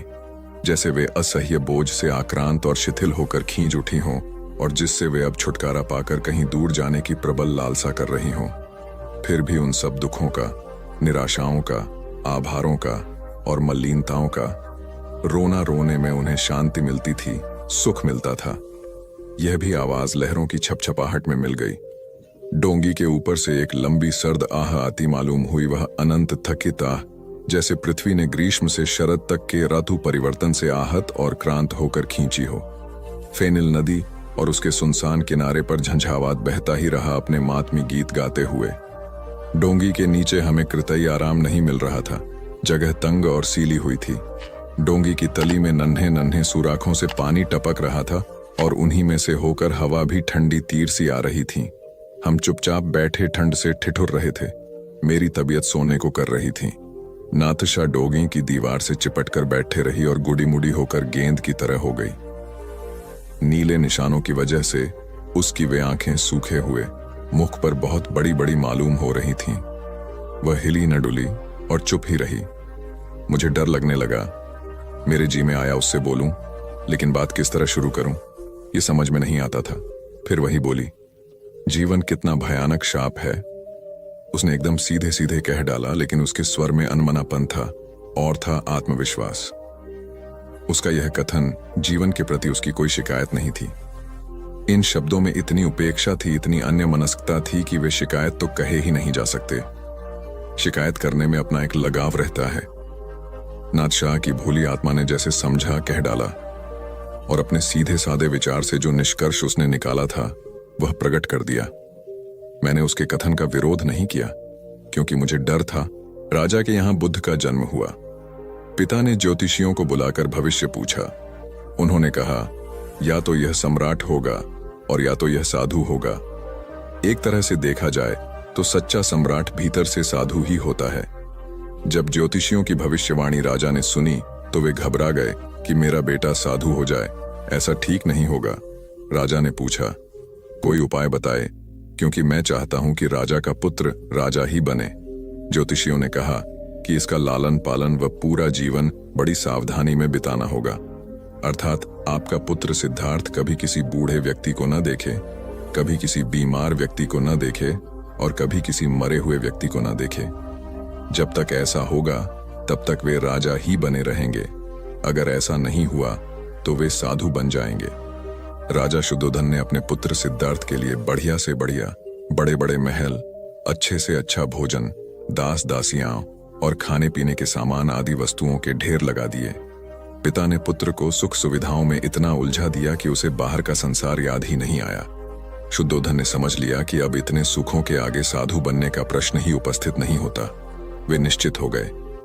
राजा शुद्धोधन ने बिल्कुल पक्की व्यवस्था कर रखी थी कि उनका पुत्र सिद्धार्थ जीवन में कभी भी वृद्ध, बीमार और मृतक व्यक्ति को देख न सके, क्योंकि वे अपने पुत्र को खोना नहीं चाहते थे। सिद्धार्थ का जीवन ऐश्वर्य और सुख सुविधाओं में बीत रहा था। उनके जवान होने पर एक सुंदर कन्या यशोधरा से उनका विवाह हो गया। विवाह हो जाने पर शुद्धोधन की आधी चिंता मिट गई। अब तो शादी हो गई, अब कहां जाएगा? अब तो मेरा पुत्र बंधन में बंध गया है। अब उसके कहीं जाने का सवाल ही नहीं उठता। 1 वर्ष बाद बेटे का भी जन्म हो गया। उसका नाम राहुल रखा गया। अब राजा शुद्धोधन को बिल्कुल पक्का विश्वास हो गया कि अब यह कहीं नहीं जा सकता। एक दिन सिद्धार्थ ने कहा कि पिताजी, आज तक मैंने कभी अपनी राजधानी नहीं देखी। आपकी आज्ञा हो तो आज देख आऊं। राजा ने कहा, हाँ हाँ, अवश्य जाओ, अपना शहर देख कर आओ। एक सारथी को भी साथ में भेजा गया कि जाओ राजकुमार को राजधानी घुमा फिरा कर लाओ। फिर भी राजा ने चाक चौबंद इंतजाम कर रखा था कि कहीं चूक ना हो जाए। सिद्धार्थ के लिए राजधानी के प्रमुख मार्ग खूब सजाए गए थे, पर घूमते घूमते सिद्धार्थ ने थोड़ा उलटा मार्ग ले लिया। वे उस मार्ग से गुजरने लगे जहां पर तैयारी नहीं थी, और आज उनको बहुत आश्चर्य हुआ जब पहली बार उन्होंने एक बूढ़े आदमी को देखा, कमर झुकी हुई, पूरी चमड़ी में झुर्रियां पड़ी थीं। वह परेशानी और दुख से बेहाल था। उसकी चाल बहुत धीमी थी। बूढ़े की झुकी हुई कमर को देखकर सिद्धार्थ को एक झटका लगा और सारथी से उन्होंने पूछा, क्या एक दिन मैं भी बूढ़ा हो जाऊंगा? सारथी ने कहा, हाँ राजकुमार, हर व्यक्ति के जीवन में 3 अवस्थाएं आती हैं, बचपन, जवानी और बुढ़ापा। एक दिन तुम भी बुढ़ापे की अवस्था में जाओगे।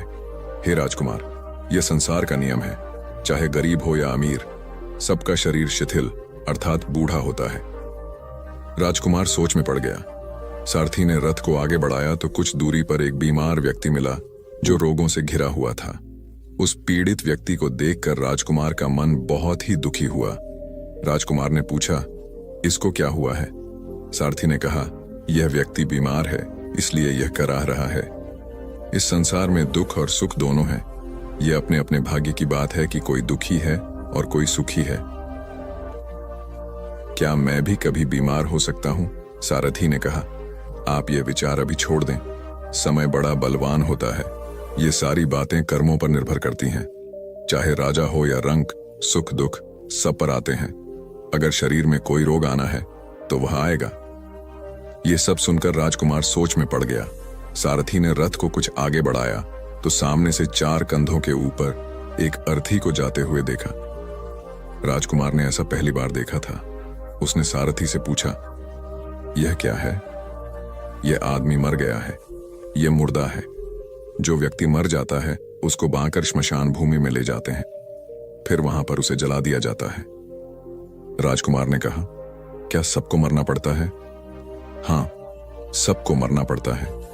यह मृत्यु लोक है। जो जन्म लेता है उसे कभी ना कभी अवश्य ही मरना पड़ता है। तो इसका मतलब यह हुआ कि ठीक इसी तरह से एक दिन मुझे भी मरना होगा। मेरी देह भी मुर्दा होगी और मुझको भी 4 कंधों पर उठाकर ले जाया जाएगा। मुझको भी ऐसे ही रस्सियों से बांधा जाएगा। मेरे भी आगे पीछे घर के सदस्य रोएंगे, तड़पेंगे, और जिस संसार को मैंने इकट्ठा किया है वह सारा का सारा मुझसे छूट जाएगा। इसका मतलब यह हुआ कि क्या एक दिन मैं भी मर जाऊंगा? क्या एक दिन यशोधरा भी मर जाएगी? क्या एक दिन मेरा राहुल भी मर जाएगा? सारथी ने कहा, हाँ राजकुमार, एक दिन मैं भी मरूंगा, आप भी मरेंगे, यशोधरा भी मरेंगी और राहुल भी मरेगा, क्योंकि यह सब मरने के लिए ही पैदा होते हैं। उस रात सिद्धार्थ सो न सके। सोचने लगे कि क्या संसार में इतना दुख है, रोग है, बुढ़ापा है, और ऐसे में मैं खा पी कर कैसे जी सकता हूं? नहीं नहीं, ऐसा मुझसे नहीं हो सकता। मुझे खोजना होगा उस तत्व को जो दुख, पीड़ा और शोक से रहित हो, जो भय, भ्रम और भूल से परे हो, जो अनंत आनंद से भरा हो, जिसे पाकर फिर और कुछ पाने की इच्छा ना हो। सिद्धार्थ वैराग्य के शिखर तक पहुंच चुके थे। बस उसी रात को उन्होंने घर छोड़ दिया। सारथी से कहा कि नगर की सीमा से दूर ले चलो। नगर के बाहर पहुंचकर सारथी को लौटा दिया। फिर कई दिनों तक वन में चलते गए। एक घने पीपल के वृक्ष के नीचे आसन लगाकर ध्यान में लीन हो गए। एक बार प्रदेश में अकाल पड़ा। यह देखकर गौतम बुद्ध को बड़ा दुख हुआ। उन्होंने लोगों से कहा कि बहुत से लोग अन्न और वस्त्र के लिए तरस रहे हैं। उनकी सहायता करना हर मनुष्य का धर्म है। आप लोगों से जो कुछ बने वह दान करें। बुद्ध का उपदेश सुनकर सब लोग बिना दिए अपने अपने घर चले गए। एक गरीब व्यक्ति बैठा ही रहा। उसने सोचा कि मेरे पास तो ये वस्त्र हैं, अगर मैं इन्हें उतार कर दे दूंगा तो नंगा हो जाऊंगा। उसने फिर से सोचा कि मनुष्य बिना वस्त्र के पैदा होता है और बिना वस्त्र के ही चला जाता है। न जाने कितने साधु सन्यासी बिना वस्त्र के रहते हैं, फिर मैं बिना वस्त्र के क्यों नहीं रह सकता? उसने अपने वस्त्र उतारकर बुद्ध को दे दिए। भगवान बुद्ध ने उसे आशीर्वाद दिया। वह प्रसन्न होकर घर की ओर चल पड़ा। वह खुशी से चिल्लाकर कह रहा था, मैंने अपने आधे मन को जीत लिया है। तभी सामने से राजा की सवारी आ रही थी। उस गरीब की बात सुनकर राजा ने उसे अपने पास बुलाया और पूछा कि तुमने आधे मन को कैसे जीता है? उस गरीब ने कहा कि भगवान बुद्ध दुखियों के लिए दान मांग रहे थे। यह सुनकर मैंने अपने वस्त्र उतार दिए। पहले तो मेरे मन ने इनकार किया, फिर मैंने उसे समझाया कि मनुष्य बिना वस्त्र के पैदा होता है और मृत्यु होने पर साथ में कुछ भी नहीं जाता। राजा उसकी बात से बड़ा प्रसन्न हुआ। उसने मोतियों का हार और कीमती वस्त्र उसे दिए। उसने वह सब ले जाकर भगवान बुद्ध के चरणों में रख दिए। बुद्ध ने उसे हृदय से लगाते हुए कहा, जो दूसरों के लिए अपना सब कुछ दे देता है, उसकी बराबरी कोई नहीं कर सकता।